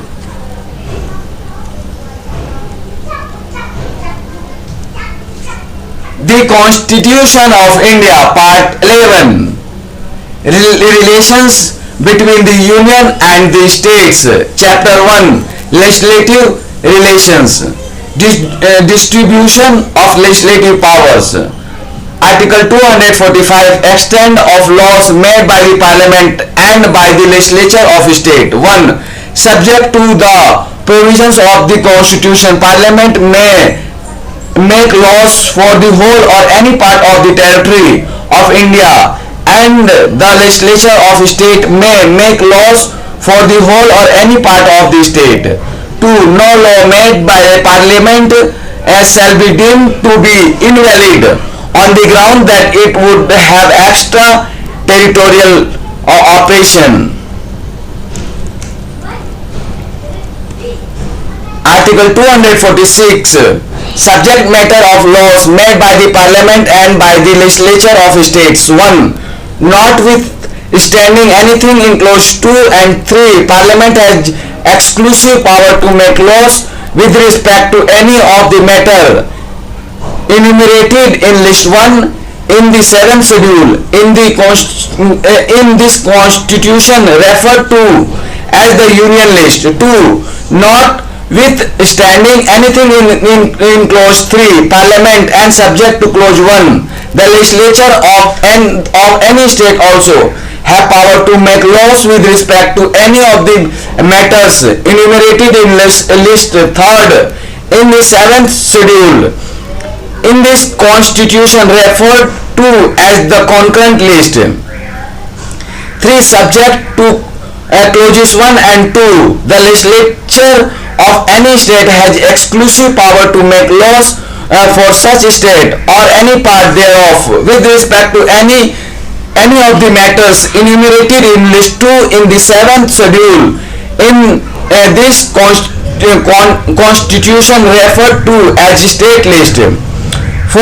Parliament has power to make laws with respect to any matter for any part of the territory of India not included in a state, notwithstanding that such matter is a matter enumerated in the state list. Article 246 A. Special provisions with respect to goods and services tax. 1. Notwithstanding anything contained in Article 246 and 254, Parliament and subject to clause 2, the legislature of every state have power to make laws with respect to goods and services tax imposed by the Union or by such state. 2. Parliament has exclusive power to make laws with respect to goods and services tax where the supply of goods or of services or both take place in course of interstate trade or commerce. Explanation. The provisions of this article shall in respect of goods and services tax referred to in clause 5 of Article 279A take effect from the date recommended by the Goods and Services Tax Council. 247. Power of Parliament to make 247. Power of Parliament to provide for the establishment of certain additional courts. Notwithstanding anything in this chapter, Parliament may by law provide for the establishment of any additional courts for the better administration of laws made by the Parliament or for any existing laws with respect to a matter enumerated in the Union List. Article 248. Residuary power of legislation. 1. Subject to Article 246, Parliament has exclusive power to make any law with respect to any matter not enumerated in the concurrent list or state list. 2. Such powers shall include the power to make any law imposing a tax not mentioned in either of those lists.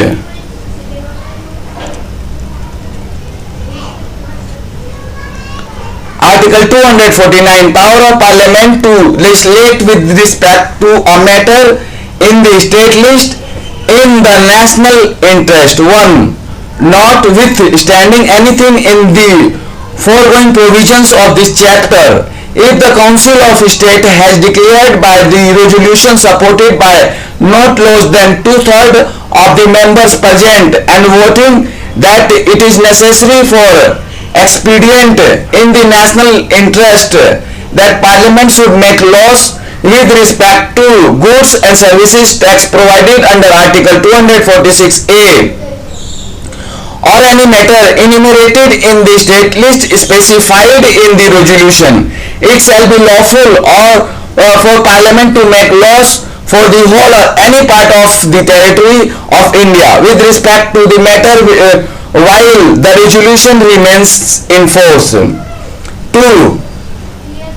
A resolution passed under clauses 1 shall remain in force for such period not exceeding 1 year as may be specified therein, provided that if and so often as a resolution approving to continuance in force of any such resolution is passed in the manner provided in clause 1, such resolution shall continue in force for a further period of 1 year from the date on which under this clause it would otherwise have ceased to be in force. 3.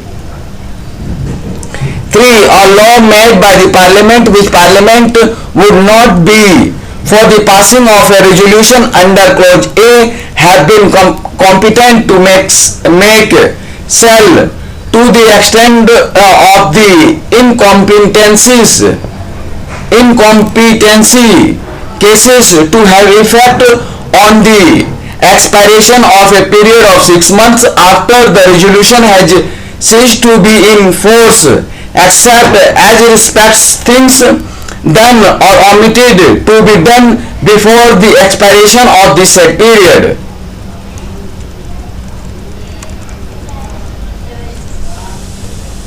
Article 250. Power of Parliament to legislate with respect to any matter in the state list if a proclamation of emergency is in operation. 1. Notwithstanding anything in this chapter, Parliament shall, while a proclamation of emergency is in operation, have power to make laws for the whole or any part of any territory of India with respect to goods and services tax provided under Article 246A or any of the matters enumerated in the state list. 2. A law made by Parliament which Parliament would not but for the issue of proclamation of emergency have been competent to make shall to the extent of the incompetency cease to have effect on the expiration of a period of 6 months after the proclamation has ceased to operate except as respects things done or omitted to be done before the expiration of the said period. Article 251. Inconsistency between laws made by the Parliament under Article 249 and 250 and laws made by the legislature of states. Nothing in this Article 249 to 250 shall restrict the power of the legislature of a state to make any law which under this constitution it has power to make, but in any provision of a law made by the legislature of a state in repugnant to any provision of a law made by Parliament which Parliament has under either on the said articles power to make the law made by Parliament, whatever passed before or after the law made by the legislature of the state shall prevail, and the law made by the legislature of a state shall to the extent of the repugnancy but so long only as the law made by the Parliament continues to have effect be inappropriative.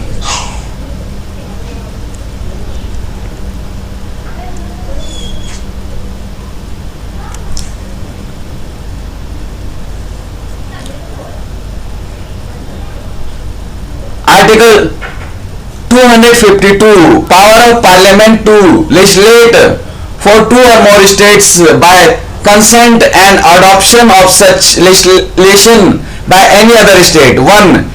If it appears that the legislatures of two or more states to be desirable that any of the matters in respect of which Parliament has no power to make laws of a states except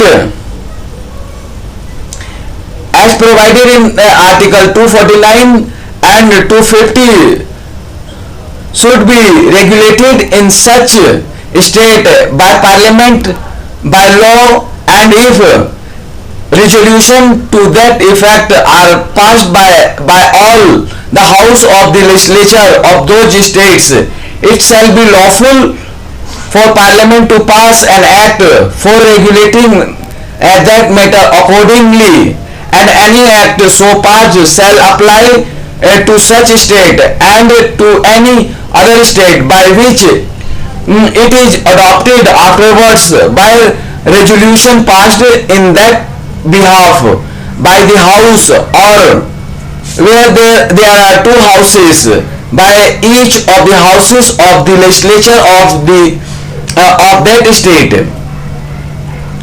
2. Any acts so passed by the Parliament may be amended or repealed by an act of Parliament passed or adopted in like manner, but shall not, as respect any state to which it applies, be amended or repealed by an act of the legislature of the state.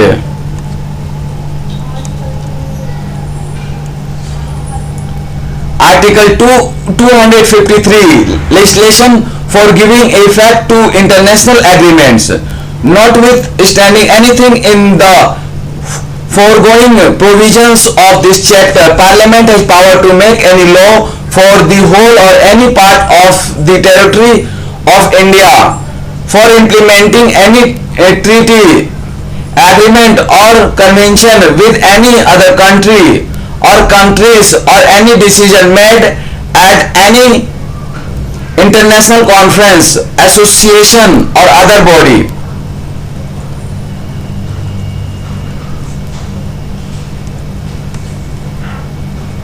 Article 254 Inconsistency between laws made by Parliament and laws made by legislature of states. 1.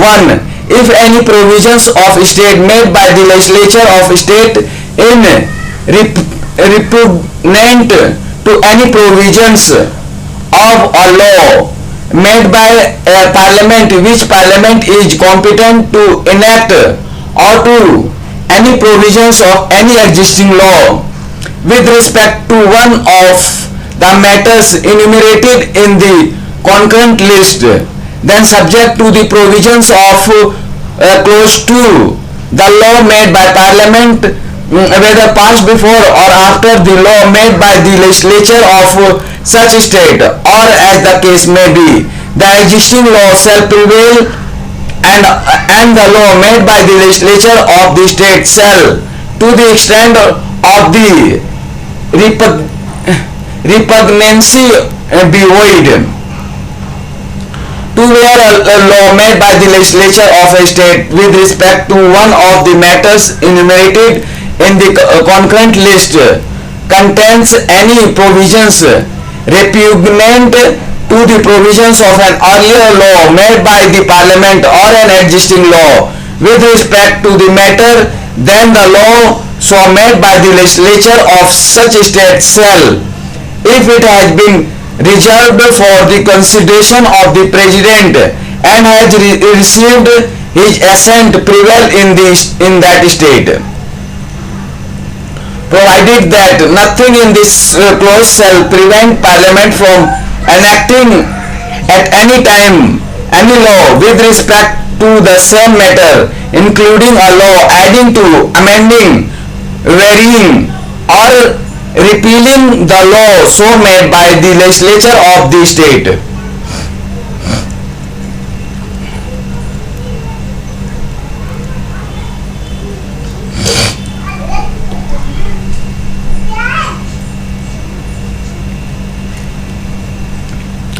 Article 255, requirements as to recommendations and previous sanctions to be regarded as matter of procedure only. No act of parliament or of the legislature of state, and no provision in any such act shall be valid by reason only that some recommendation of previous sanction required by this constitution was not given, if assent to that act was given. A. Where the recommendation required was that the governor, either by the governor or by the president. B. Where the recommendation required was that of the Raj Pramukh, either by the Raj Pramukh or by the president. C. Where the recommendation of previous sanction required was that of the president by the president. Chapter 2, Administrative Relation, General.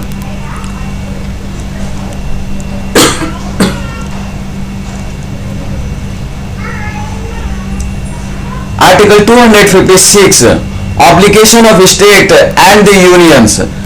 The executive power of every state shall be so exercised as to ensure compliance with all laws made by parliament and any existing laws which apply in the state. An executive power of the union shall extend to the giving of such directions to a state as may appears to the government of India to be necessary for that purpose.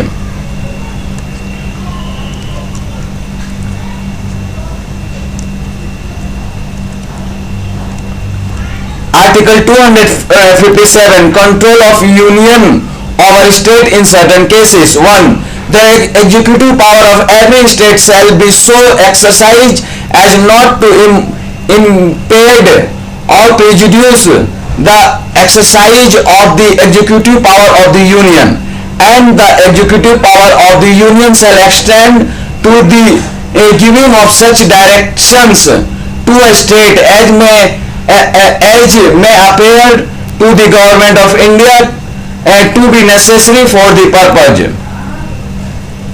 2. The executive power of the union shall also extend to the giving of directions to the state as to the construction and maintenance of means of communication declared in the direction to be national or military importance,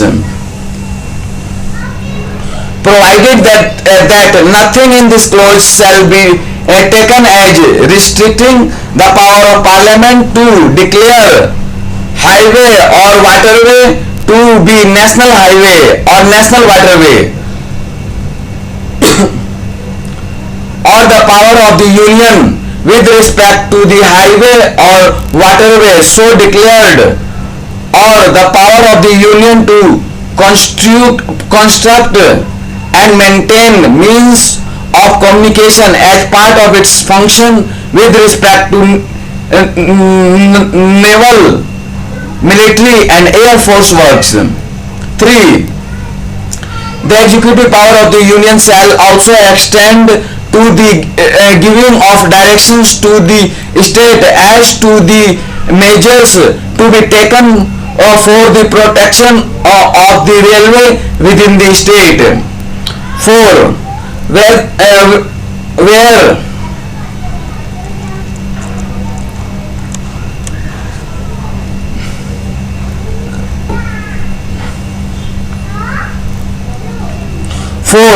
wherein carrying out any direction given to a state under clause 2 as to the construction or maintenance of any means of communication, or under clause 3 as to measures to be taken for the protection of any railway cost have been incurred in excess of those which would have been incurred in the discharge of the normal duties of state. If such directions had not been given, there shall be paid by the government of India to the state such sum as may be agreed, or in default of agreement as may be determined by an arbitrator appointed by the Chief Justice of India in respect of the extra costs so incurred by the state. Article 257A, assistance to state by deployment of armed forces or other forces of the Union. REP, by the Constitution 44th Amendment Act 1978 as 33, WEF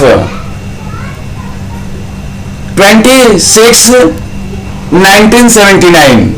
Article 258, power of the Union to confer powers etc. on states in certain cases.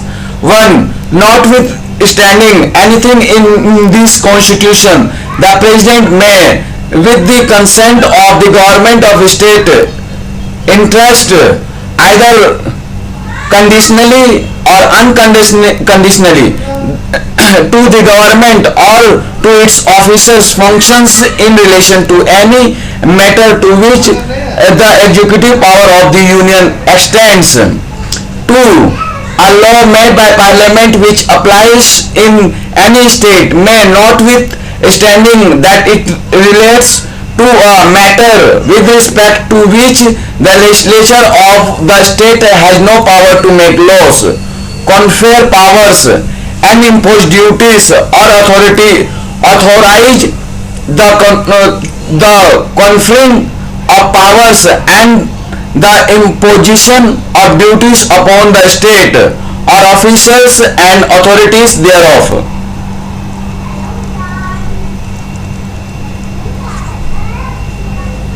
3. Where by virtue of this article power and duties have been conferred or imposed upon a state or officers or authorities thereof, there shall be paid by the government of India to the state such sum as may be agreed, or in default of agreement as may be determined by the arbitrator appointed by the Chief Justice of India in respect of any extra cost of administration incurred by the state in connection with the exercise of those powers and duties. Article 258A, power of states to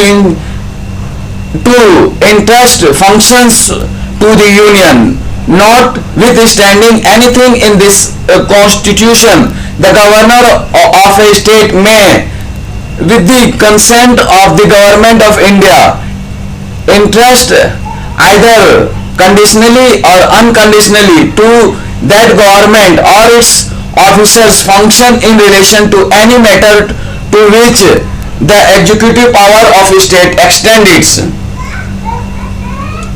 259. Armed forces in states in Part B of the first schedule, REP, by the Constitution 7th Amendment Act 1956 as 29 and as ch.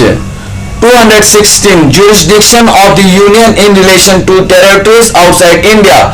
The Government of India may, by agreement with the government of any territory not being a part of the territory of India, undertaken any executive, legislative or judicial functions vested in the government of such territory, but every such agreement shall be subjected to and governed by and law relating to exercise of foreign jurisdiction for the time being in force. Article 261. Public acts, records and judicial proceedings. 1. Full faith and credit shall be given throughout the territory of India to public acts, records and judicial proceedings of the Union and of every state. 2. The manner in which and the condition under which the acts, records and proceedings referred to in clause 1 shall be proved and the effect thereof determined shall be as provided by law made by the Parliament. 3. Final judgments or orders delivered or passed by civil courts in any parts of the territory of India shall be capable of execution anywhere within that territory according to law. Disputes relating to waters. Article 262. Adjudication of disputes relating to water of interstate rivers or rivers valley. 1. Parliament may by law provide for the adjudication of any dispute or complaint with respect to use, distribution or control of the waters of or in any interstate river or river valley. 2. Notwithstanding anything in this constitution, Parliament may by law provide that either the Supreme Court nor any other court shall exercise jurisdiction in respect of any such dispute or complaint as is referred to in clause 1. Coordination between states. Article 263. Provisions with respect to an interstate council. If at any time it appears to the President that the public interests would be served by the establishment of the council charged with the duty of a. Inquiring into and advising upon disputes which may have arisen between states. B. Investigating and discussing subject in which some or all of the states or the Union and one or more states have common interest. Or C. Making recommendation upon any such subject and in particular recommendation for the better coordination of policy and action with respect to the subject. With respect to that subject, it shall be lawful for the President by order to establish such council and to define the nature of the duties to be performed by it and its organization and procedure.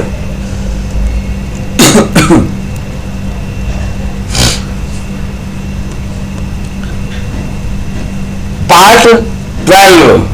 The Constitution of India, Part 12. Finance, Property, Contracts and Suits. Chapter 1. Finance, General. Article 264. Interpretation. In this part, Finance Commissions means Finance Commission constituted under Article 280. 265. Taxes not to be imposed save by authority of law. No tax shall be levied or collected except by authority of law.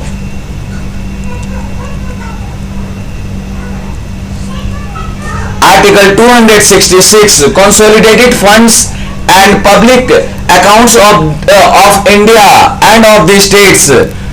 Subject to the provisions of Article 267 and the provisions of this chapter with respect to the assignment of the whole or part of the net proceeds of certain taxes and duties of states, all revenues received by the Government of India, all loans raised by the government by the issue of treasury bills, loans or ways and means, advances and all monies received by the government in repayment of loans shall from the consolidated fund to be entitled the Consolidated Fund of India, and all revenues received by the government of a state, all loans raised by the government, the issue of territory bills, loans or ways and means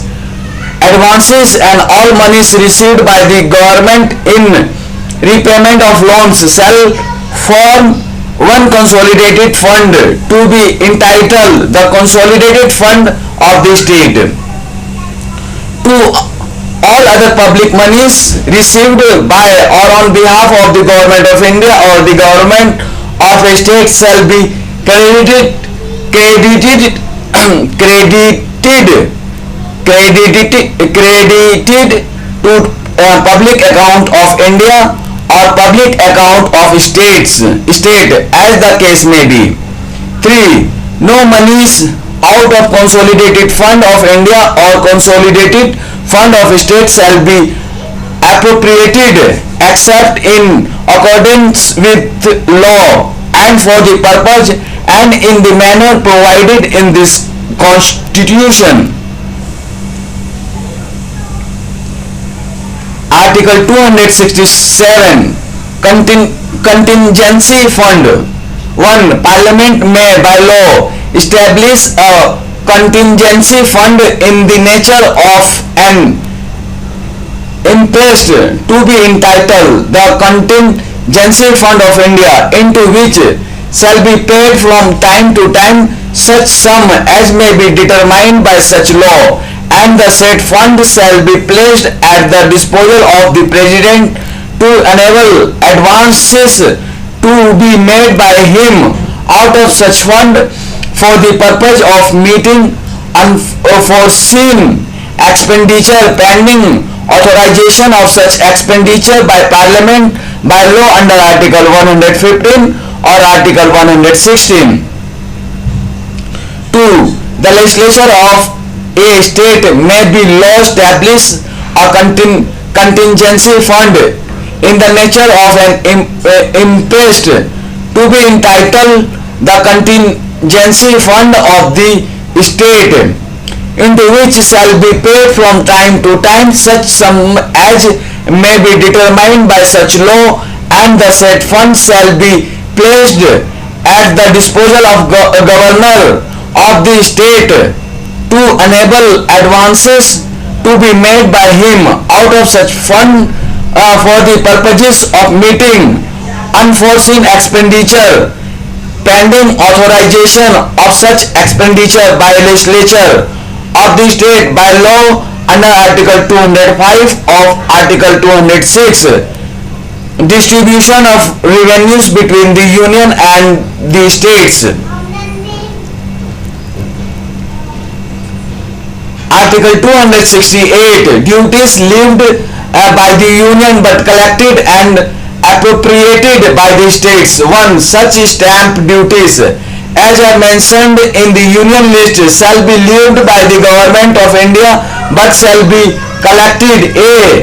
in the case where such duties are leviable within any Union territory by the Government of India, and b.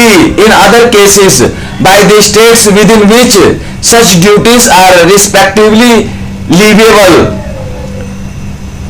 2. The proceeds in any financial year of any such duties leviable within any state shall not form part of the Consolidated Fund of India but shall be assigned to that state.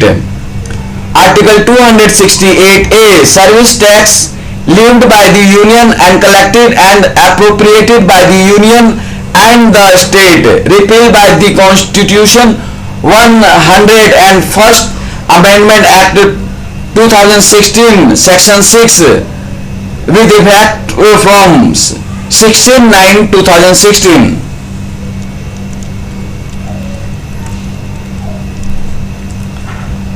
Article 269. Taxes levied and collected by the Union but assigned to the states. 1.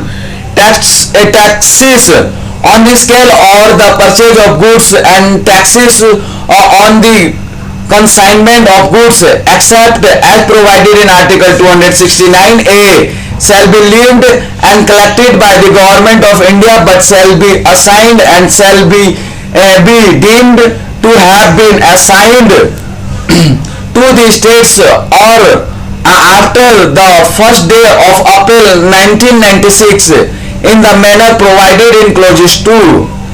Explanation for the purpose of this clause. A. The expression taxes on the sale or purchase of goods shall mean taxes on scale of purchase of goods other than newspapers where such sale or purchase take place in the course of interstate trade or commerce. B. The expression taxes on the consignment of goods shall mean taxes on the consignment of goods whether the consignment is to be to the person making it or on the any other person where such consignment take place in the course of interstate trade or commerce.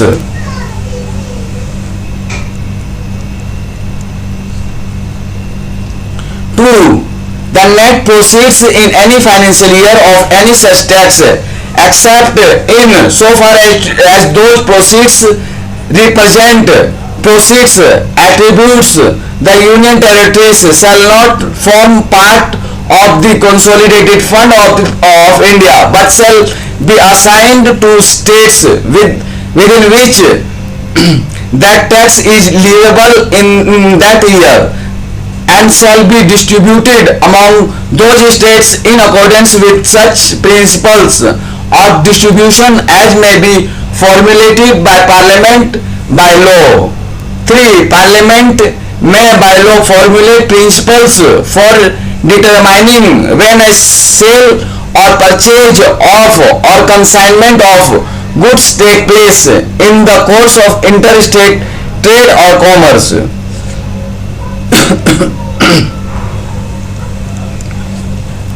Article 269A. Levy and collection of goods and services tax in course of interstate trade or commerce. 1. Goods and services tax on supplies in the course of interstate trade or commerce shall be levied and collected by the government of India and such tax shall be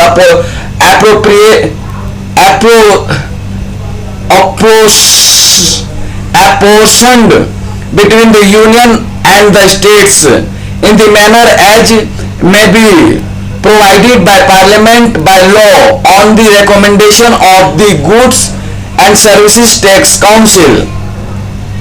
Explanation for the purpose of this clause. Supply of goods or services or both in the course of import into territory of India shall be deemed to be supply of goods or of services or both in the course of interstate trade or commerce.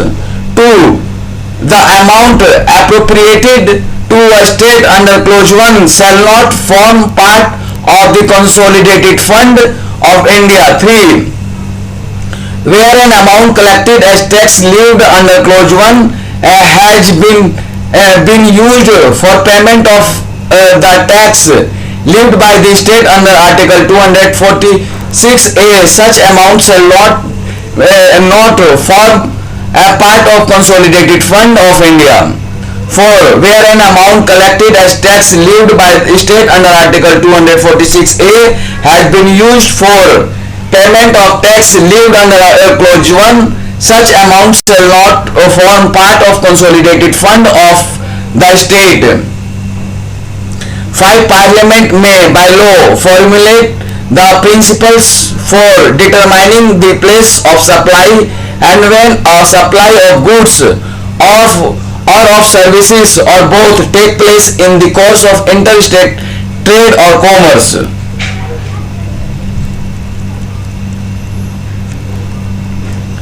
Article 270. Taxes levied and distributed between the Union and the states. 1. All taxes and duties referred to in the Union list except the duties and taxes referred to in Article 268, 269 and 269A respectively. Surcharge on taxes and duties referred to in Article 271 and any case leaved or specific purpose under any law made by Parliament shall be levied and collected by the Government of India and shall be distributed between the Union and the States in the manner provided in Clause 2. 1A. The tax collected by the Union under Clause 1 of the Article 246A shall also be distributed between the Union and the States in the manner provided in Clauses 2. 1B. The tax levied and collected by the Union under Clause 2 of the Article 246A and Article 269A, which has been used for payment of tax levied by the Union under Clauses 1 and Article 246A, and the amount apportioned to the Union under Clause 1 of the Article 269A shall also be distributed between the Union and the States in the manner provided in Clauses 2. 2. Such percentage as may be prescribed of the net proceeds of any such tax or duties in any financial year shall not form part of the Consolidated Fund of India, but shall be assigned to the states within which the tax or duty is leviable in that years, and shall be distributed among those states in such manner and from just such time as may be prescribed in manner provided in Clauses 3. 3. In this article, prescribed means 1. Until a finance commission has been constituted, prescribed by the President by order, and 2. After a finance commission has been constituted, prescribed by the President by order after considering the recommendation of the finance commission.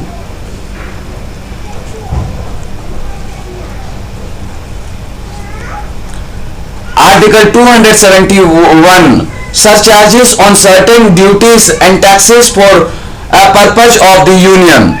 Notwithstanding anything in Article 269 and 270, Parliament may at any time increase any of the duties of taxes referred to in those articles except the goods and services tax under Article 246A by the surcharge for the purpose of the Union, and the whole proceeds of any such surcharges shall form part of the Consolidated Fund of India. Article 272. Taxes which are levied and collected by the Union and may be distributed between the Union and the States, omitted by the Constitution 8th Amendment Act 2000, Section 4. Article 273. Grants in lieu of export duty on jute and jute products. 1. There shall be charge on the Consolidated Fund of India in each year as grants in aid of the revenues of states of Assam, Bihar, Orissa and West Bengal in lieu of assignment of any share of the net proceeds in each year of export duty on jute and jute products to those states, such sums as may be prescribed. 2. The sums so prescribed shall continue to be charged on the Consolidated Fund of India so long as any export duty on jute or jute products continues to be levied by the Government of India or until the expiration of 10 years from the commencement of this Constitution, whichever is earlier. 3. In this article, the expression prescribed has the same meaning as in Article 270.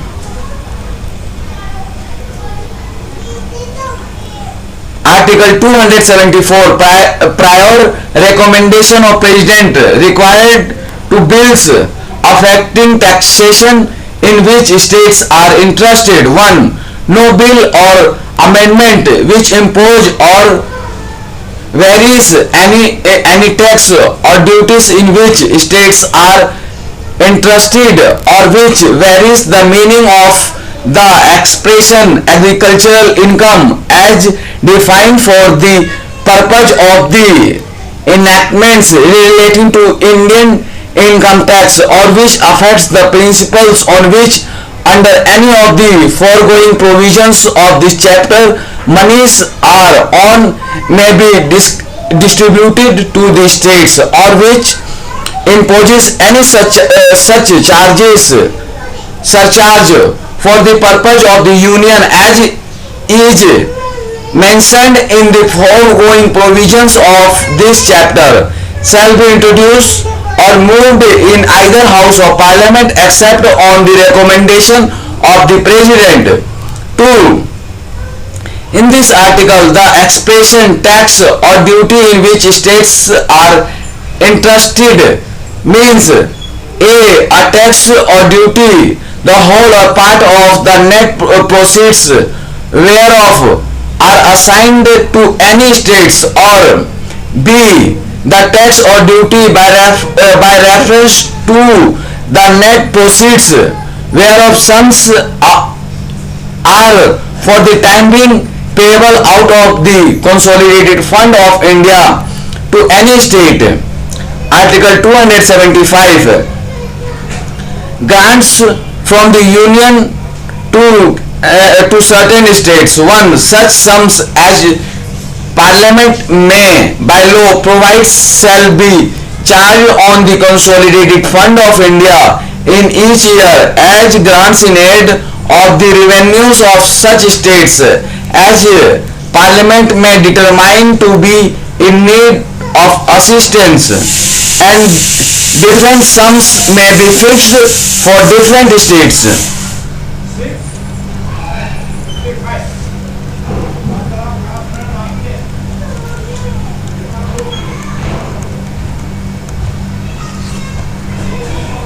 Provided that there shall be paid out of the consolidated fund of India as granted aid of the revenues of a state such capital and recurring sum as may be necessary to enable that state to meet the cost of such schemes of development as may be undertaken by the state with the approval of the Government of India for the purpose of promoting the welfare of the scheduled tribes in the states or raising the level of administration of the scheduled areas therein to that of the administration of the rest of the areas of the state.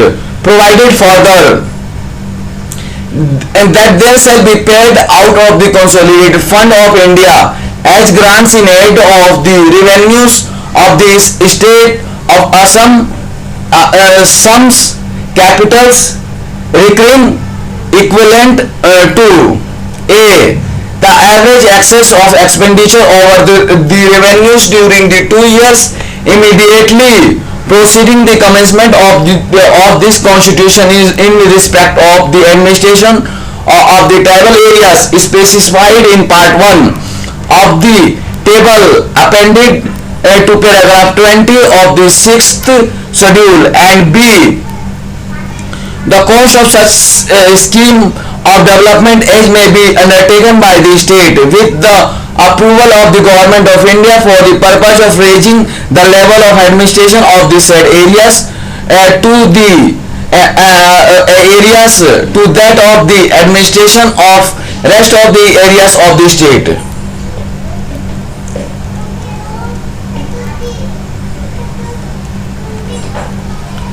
1a. On and from the formation of the autonomous state under Article 244A. 1. Any sums payable under clauses A of the second proviso to clause 1 shall, if the autonomous state comprise all the tribal areas referred to therein, be paid to the autonomous state, and if the autonomous state comprise only some of those tribal areas, be appointed between the state of Assam and the autonomous state as the president may by order specify. 2. They shall be paid out of the consolidated fund of India as granted aid of the revenues of the autonomous state sums, capital and recurring equivalent to the cost of such schemes of development as may be undertaken by the autonomous state with the approval of the government of India for the purpose of raising the level of administration of the state to that of the administration of the rest of the state of Assam. 2. Until provision is made by the Parliament under clause 1, the powers conferred on Parliament under that clause shall be exercisable by the President by order, and any order made by the President under this clause shall have effect subject to any provision so made by the Parliament, provided that after a finance commission has been constituted, no order shall be made under this clause by the President except after considering the recommendation of the finance commission.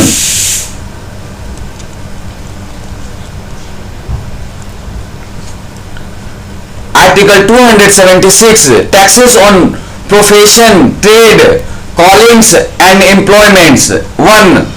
Notwithstanding anything in Article 246, no law of the legislature of the state relating to taxes for the benefit of state or of the municipality, district board, local board or other local authority therein respect of profession, trades, calling or employments shall be invalid on the ground that it relates to a tax on income.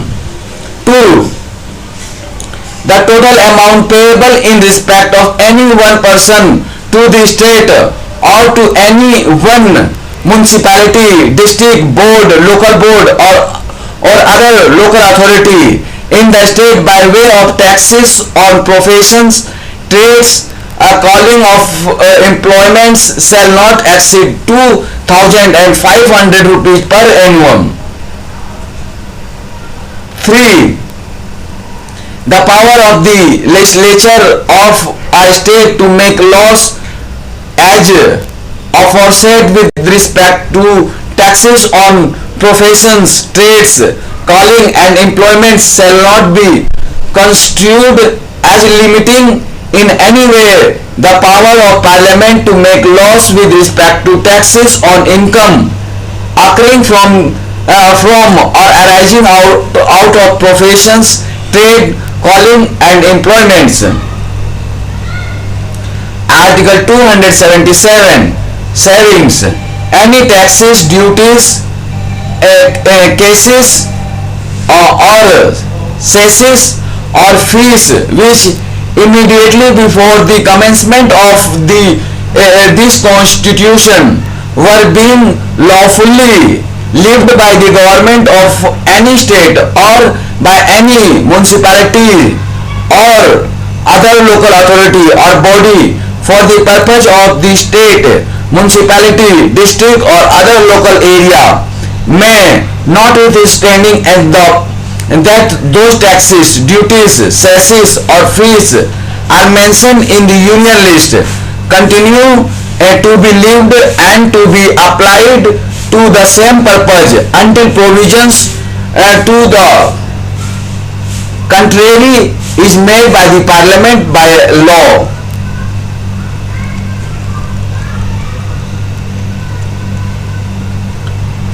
Article 278, agreement with the state in Part B of the first schedule with regard to certain financial matters. REP by the Constitution 7th Amendment Act 1956, Section 29 and SCH. Article 279, calculation of net proceeds, etc. 1.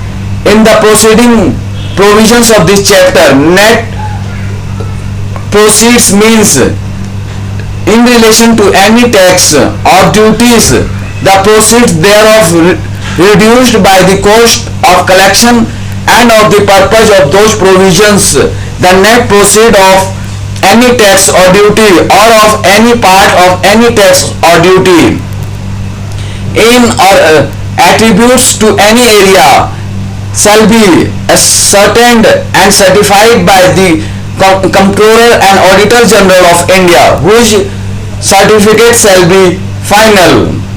2. Subject as aforesaid and to any other express provisions of this chapter or law made by the Parliament or an order of the President, may in any case where under this part the proceeds of any duty or tax are or may be assigned to any state, provided for the manner in which the proceeds are to be calculated, for the time from or at which, and the manner in which any payments are to be made for the making of adjustments between one financial year and another, and for any other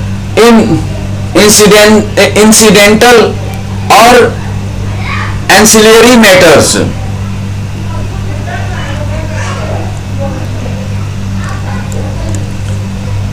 Article 279A, Goods and Services Tax Council. 1. The President shall, within 60 days from the date of commencement of the Constitution, 101st Amendment Act 216, by order, constitute a council to be called the Goods and Service Tax Council. 2. The Goods and Service Tax Council shall consist of the following members, namely: A. The Union Finance Minister Chairperson. B. The Union Minister of State in charge of Revenue or Finance member. C. The Minister in charge of Finance or Taxation or any other minister nominated by each state government members. 3. The members of the Goods and Service Tax Council referred to in sub-clauses C or clauses 2 shall, as soon as may be, choose one amongst themselves to be the vice chairperson of the council for such period as they may decide. 4. The Goods and Service Tax Council shall make recommendation to the Union and the states on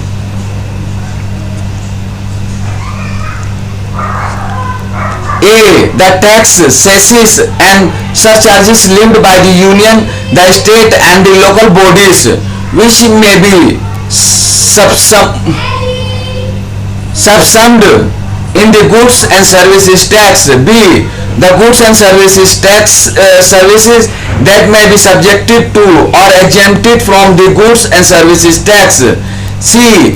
Model Goods and Services Tax laws, principles of levy, apportionment of goods and services tax levied on the supplied in the course of interstate trade or commerce under Article 269A, and principles that govern the place of supply. D. The threshold limit of turnover below which goods and services may be exempted from goods and services tax. E. The rates including floor rates with bands of goods and services tax. F. Any special rates or rates for special period to raise additional resources during any natural calamity or disaster. G. Special provision with respect to the state of Andhra Pradesh, Assam, Jammu and Kashmir, Manipur, Meghalaya, Mizoram, Nagaland, Sikkim, Tripura, Himachal Pradesh and Uttarakhand. And H. Any other matter relating to the goods and services tax as the council may decide.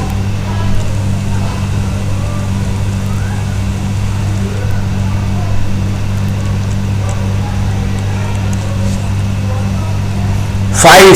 The Goods and Services Tax Council shall recommend the date on which the goods and services tax be levied on petroleum, crude, high-speed diesel, motor spirit, commonly known as petrol, natural gas and aviation tribune fuel. 6. While discharging the functions conferred by this article, the Goods and Services Tax Council shall be guided by the need for the harmonized structure of goods and services tax and from the development of harmonized national market of goods and services. 7. One half of the total number of members of the Goods and Services Tax Council shall constitute the quorum and its meeting. 8. The Goods and Services Tax Council shall determine the procedure in the performance of its functions. 9. Every decision of the Goods and Services Tax Council shall be taken at the meeting by the majority of not less than 3/4 of the weighted votes for the members present and voting in accordance with the following principles, namely: A. The vote of the central government shall weightage of 1/3 of the total votes cast, and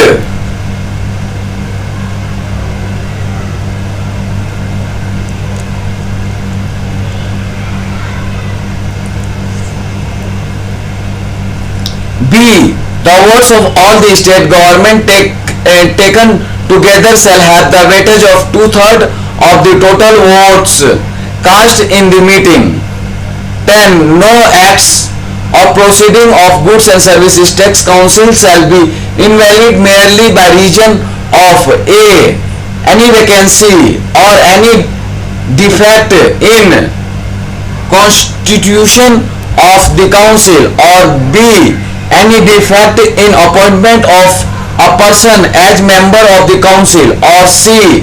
Any procedural irregularities of the council not affecting the merits of the case. 11. The Goods and Services Tax Council shall establish a mechanism to adjudicate any dispute A. Between the Government of India and one or more states, or B. Between the Government of India and any state or states on one side and one or more other states on the other side, or C. Between two or more states arising out of the recommendation of the council or implementation thereof.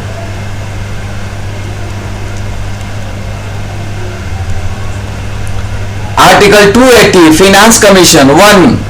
The President shall, within 2 years from the commencement of this Constitution and thereafter, at the expiration of every 5th year or at such earlier time as the President considered necessary, by order constituted a Finance Commission, which shall consist of a chairman and 4 other members to be appointed by the President.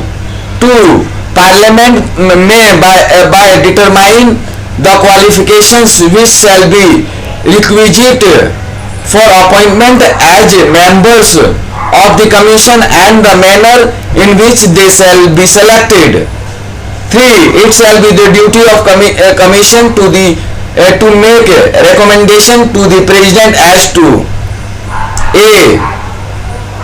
The distribution between the Union and the state net proceeds of taxes which are to be or may be divided between them under the chapter and allocation between the states of the respective shares of such proceeds. B. The principal which should give given the grants in aid of the revenues of the states out of the consolidated funds of India.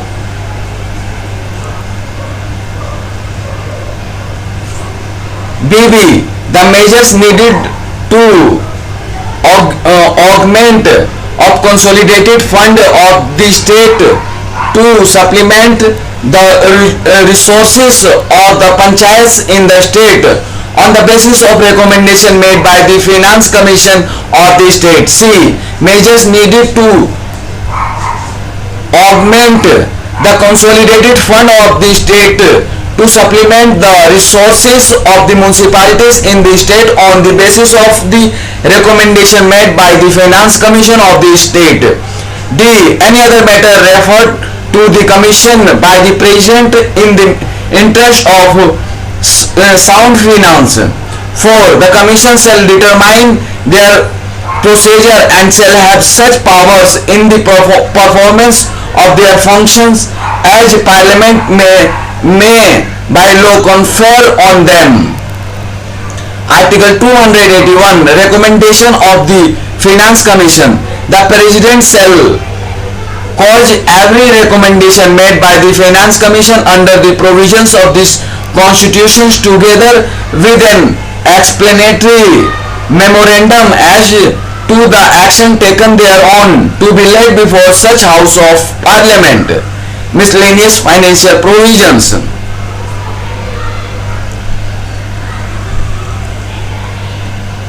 Article 282. Expenditure defrayable by the union or a state out of its revenue. The union or a state may make any grants for any public purpose, notwithstanding that the purpose is not one with respect to which Parliament or legislature of the state, as the case may be, make laws.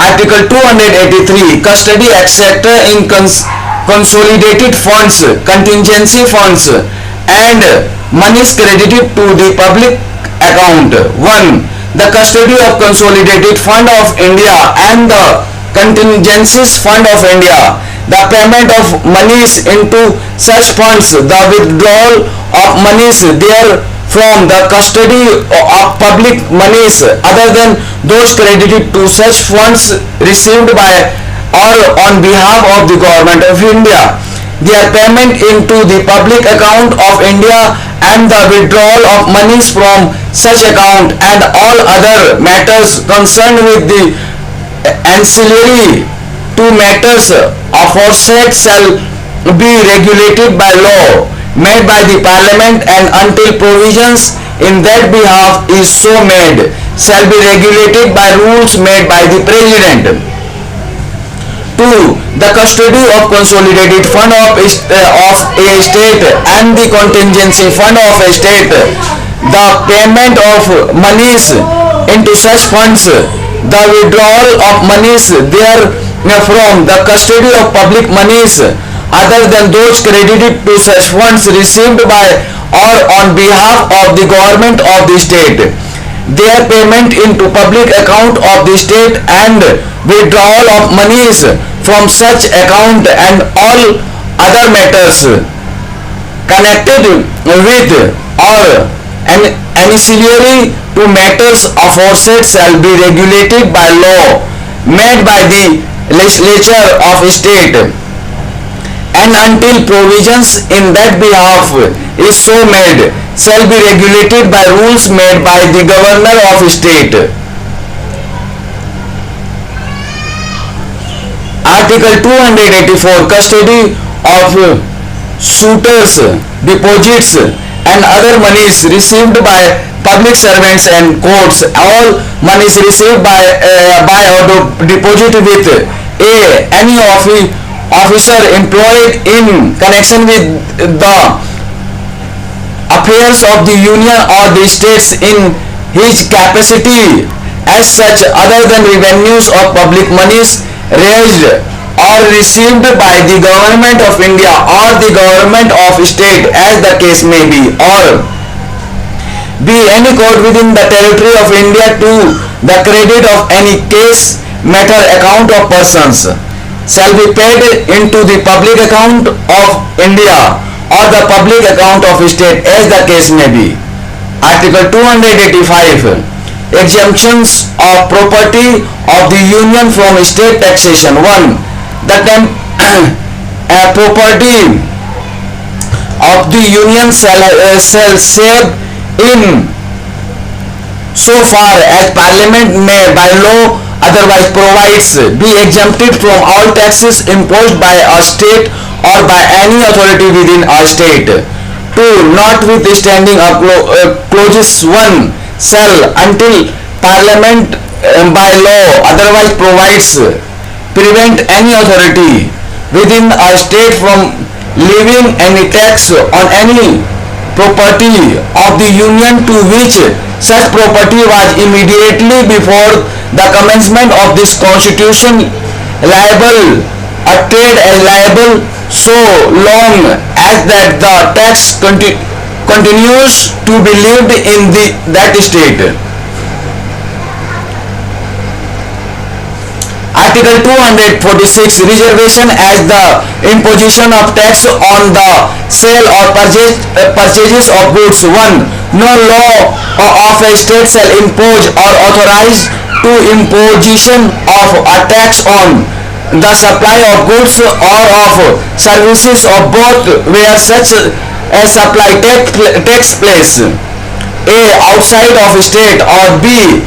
in the course of import of the goods and services or both into or export of goods or services or both out of territory of India. 2. Parliament may by law formulate principles for determining when a supply of goods or of services or both in any of the ways mentioned in clause 1.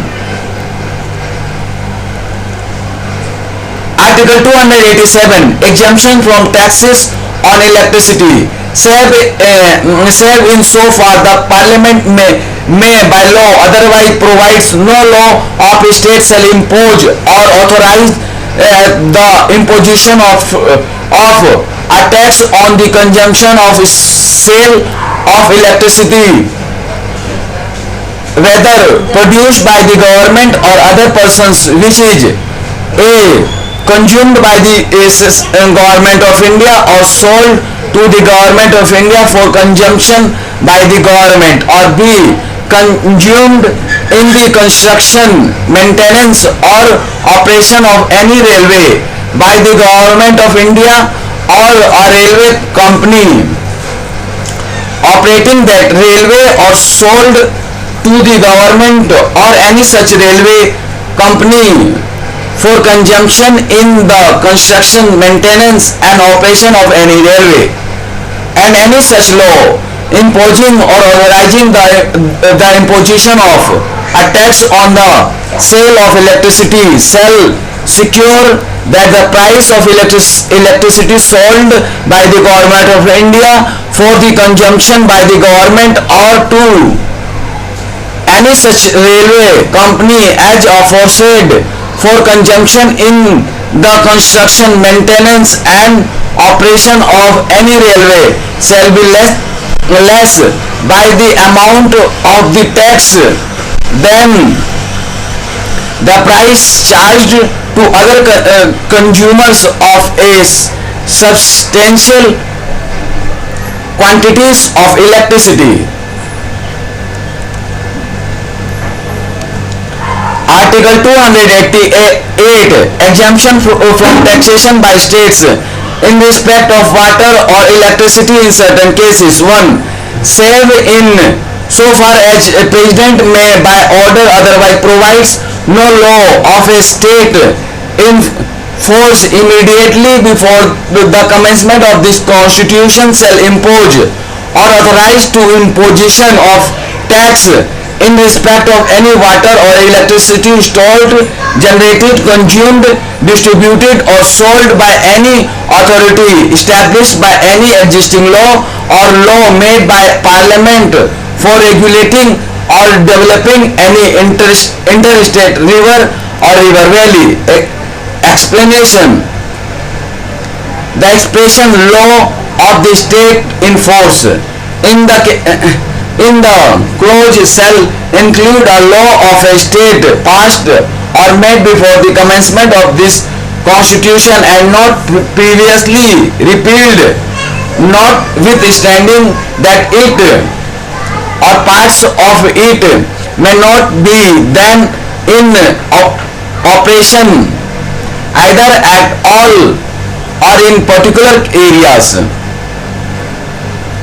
2. The legislature of a state may by law impose or authorize to imposition of any such taxes as is mentioned in clause 1, but no such law shall have any effect unless it has effect having been reserved for the consideration of the President, received his assent, and if any such law provides for the fixation of the rates and other incidents of such tax by means of rules or orders to be made under the law by any authority, the law shall provides for previous consent of the President being obtained to the making of any such rule or order.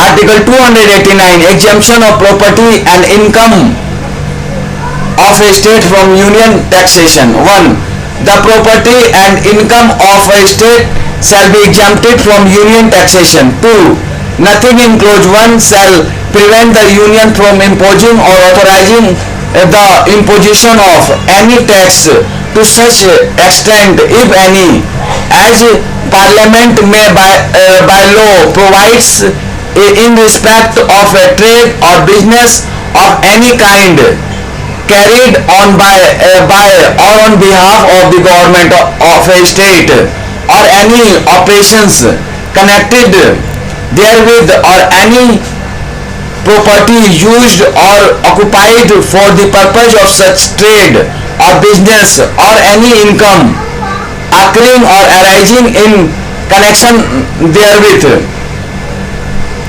3.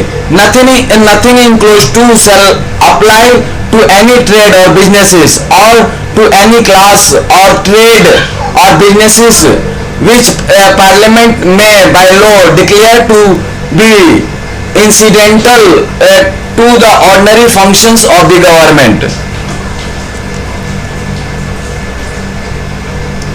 Article 290, adjustment in respect of certain expenses and pensions.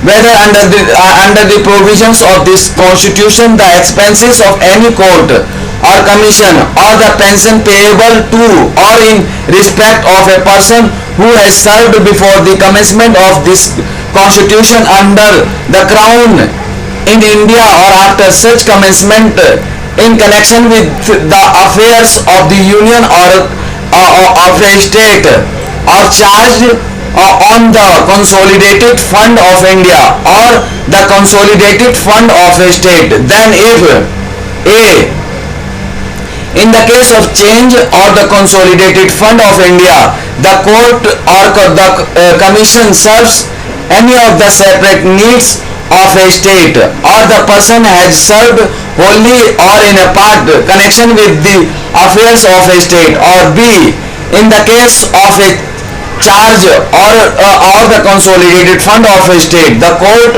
or the commission serves any of these separate needs of the union or another state, or the person has served wholly or the part in connection with the affairs of the union or another state. There shall be charged on and paid out the consolidated fund of a state, or as the case may be, the consolidated fund of India or the consolidated fund of other state. Such contribution in respect of the expenses or pensions as may be agreed or as may be default of agreement be determined by by an arbitrator to be appointed by the Chief Justice of India.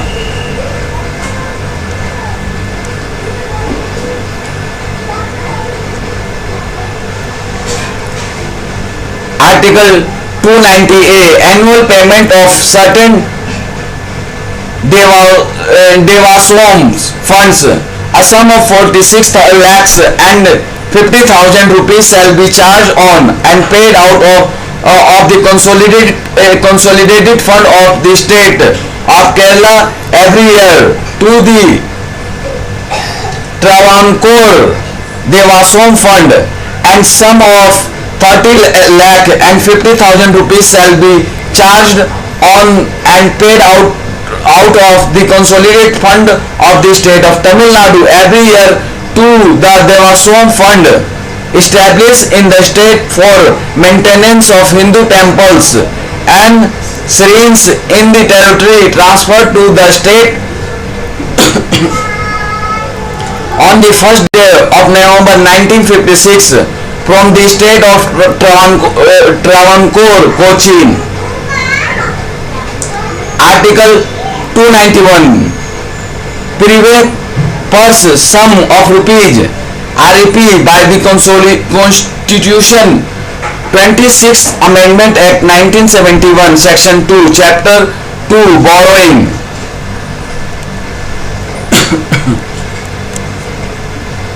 Article 292 Borrowing by the Government of India. The executive power of the Union extends to the borrowing upon the security of the consolidated fund of India, which such limits if any as may from time to time be fixed by the Parliament by law, and to the giving of grantee within such limits if any age may be so fixed. Article 293 Borrowing by states. 1. Subject to the provisions of this article, the executive power of a state extends to borrowing within the territory of India upon the security of the consolidated fund of the state, which such limits if any age may from time to time be fixed by the legislature of such state by law, and to the giving of guarantees within such limits if any as may be so fixed. 2.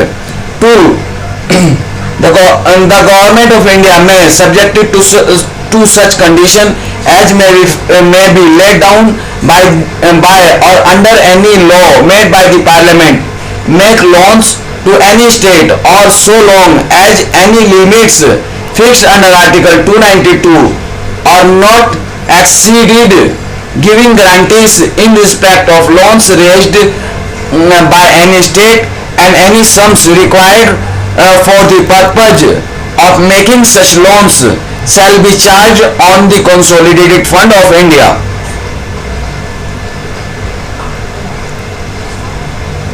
3. A state may not without the consent of the government of India raise any loan if there is still outstanding any part of loan which has been made to the state by the government of India or by its predecessor government, or in respect of which guarantee has been given by the government of India or by its predecessors government. 4. A consent under clause 3 may be granted subjected to such condition if any as the government of India may think fit to impose. Chapter 3 Property, Contracts, Rights, Liabilities, Obligations and Suits.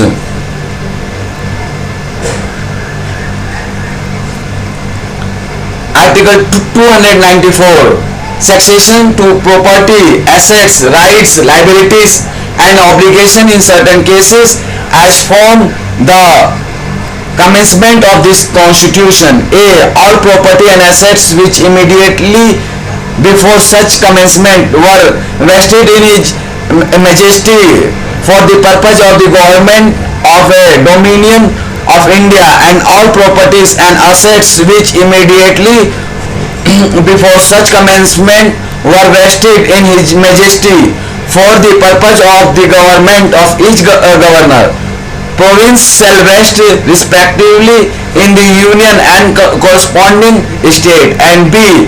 All rights, liabilities and obligation of government of a dominion of India and of the government of each governor's province, whether arising out of any contract or otherwise, shall be the rights, liabilities and obligation respectively of the government of India and the government of each corresponding state, subject to any adjustment made or to be made by regions of the creation before the commencement of this constitution of the dominion of Pakistan or the province of West Bengal, East Bengal, West Punjab and East Punjab.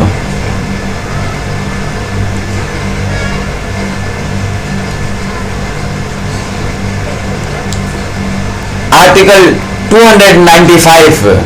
Succession of property, assets, rights, liabilities and obligation in other cases. A. As from the commencement of this constitution. A. All property and assets which immediately before such commencement were vested in any Indian state corresponding to the state specified in Part B of the first schedule shall vested in the union if the purpose for which such property and assets were held immediately before the such commencement will thereafter be purpose of the union relating to any matter of the matters enumerated in the union list. And B. All rights, liabilities and obligation of the government of any Indian state corresponding to an state specified in Part B of the first schedule, whether arising out of any contract or otherwise, shall be the rights, liabilities and obligation of the government of India if the purpose of which such rights were acquired or liabilities or obligation were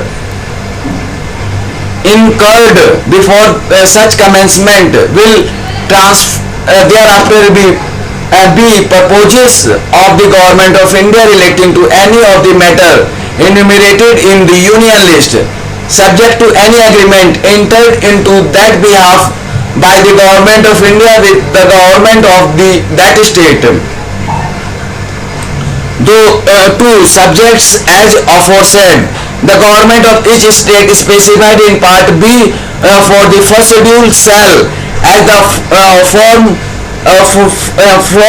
the commencement of this constitution, be the successor of the government of the corresponding Indian state as regards all property and assets and all rights, liabilities and obligation, whether arising out of any contracts or otherwise, other than those referred in clause 1.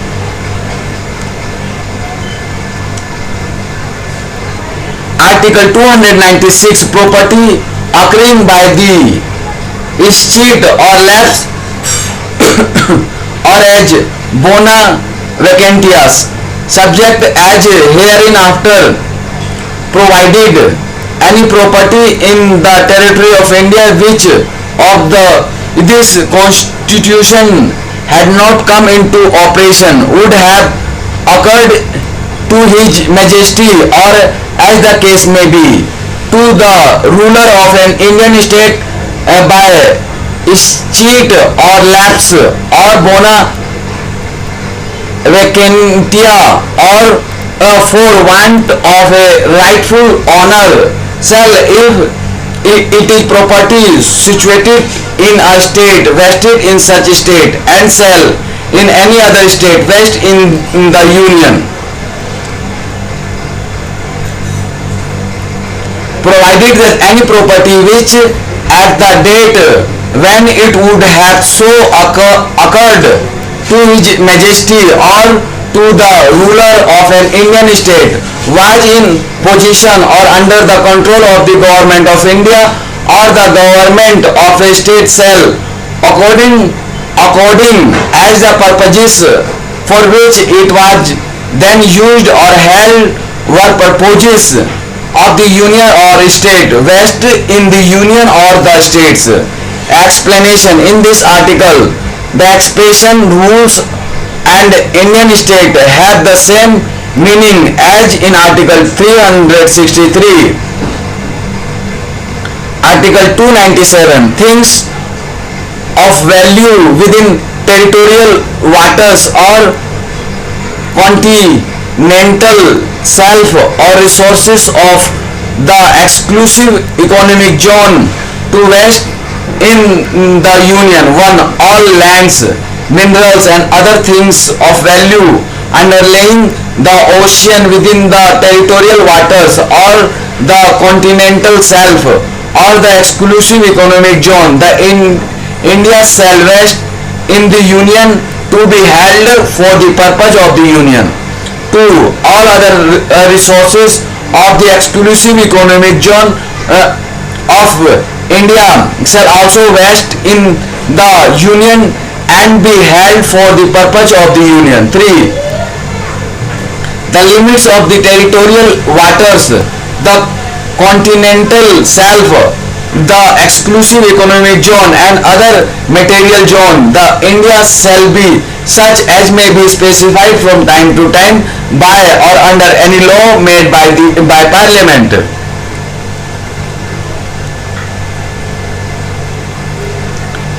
Article 298, power to carry on trade, etc. The executive power of the union and each state shall extend to the carrying on of any trade or businesses and to acquisition, holding and disposal of property and to making contracts for any purpose, provided that a. The said executive power of the union shall, in so far as such trade or business of or such purpose is not one with respect to which Parliament may make laws, be subject in each state to legislation by the state, and b.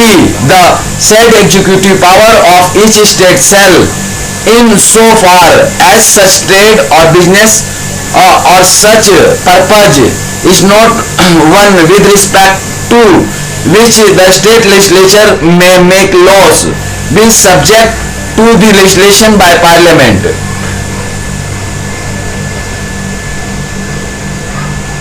Article 299, contracts. 1. All contracts made in the exercise of the executive power of the union or of a state shall be expressed to be made by the president or by the governor of a state as the case may be, and all such contracts and all assurance of property made in the exercise of that power shall be executed on behalf of the president or the governor by such persons and in such manner as he may direct or authorize. 2. Neither the president nor the governor shall be proportionally liable in respect of any contract or assurance made or executed for the purpose of this constitution or for the purpose of any enactment relating to the government of India, therefore in force, nor shall any person making or executing any such contract or assurance on behalf of any of them by personally liable in respect thereof. Article 300, suits and proceedings. The government of India may sue to be sued by the name of the Union and of India, and government and government of a state may sue or be sued by the name of a state and may subject to any provisions which may be made by the parliament or the legislature of such state enacted by virtue of powers conferred by this constitution, sue or be sued in relation to their respective affairs in the like cases as the Dominion of India and the corresponding provisions or the corresponding Indian states might have sued or been sued in this constitution had not been enacted. 2.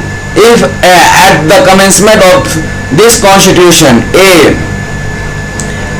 any legal proceedings are pending to which the Dominion of India is a party, the Union of India shall be deemed to be substituted for Dominion in those proceedings, and b. Any legal proceedings or pendings to which province or an Indian state is a party, the corresponding state shall be deemed to be substituted for the province or the Indian state in those proceedings.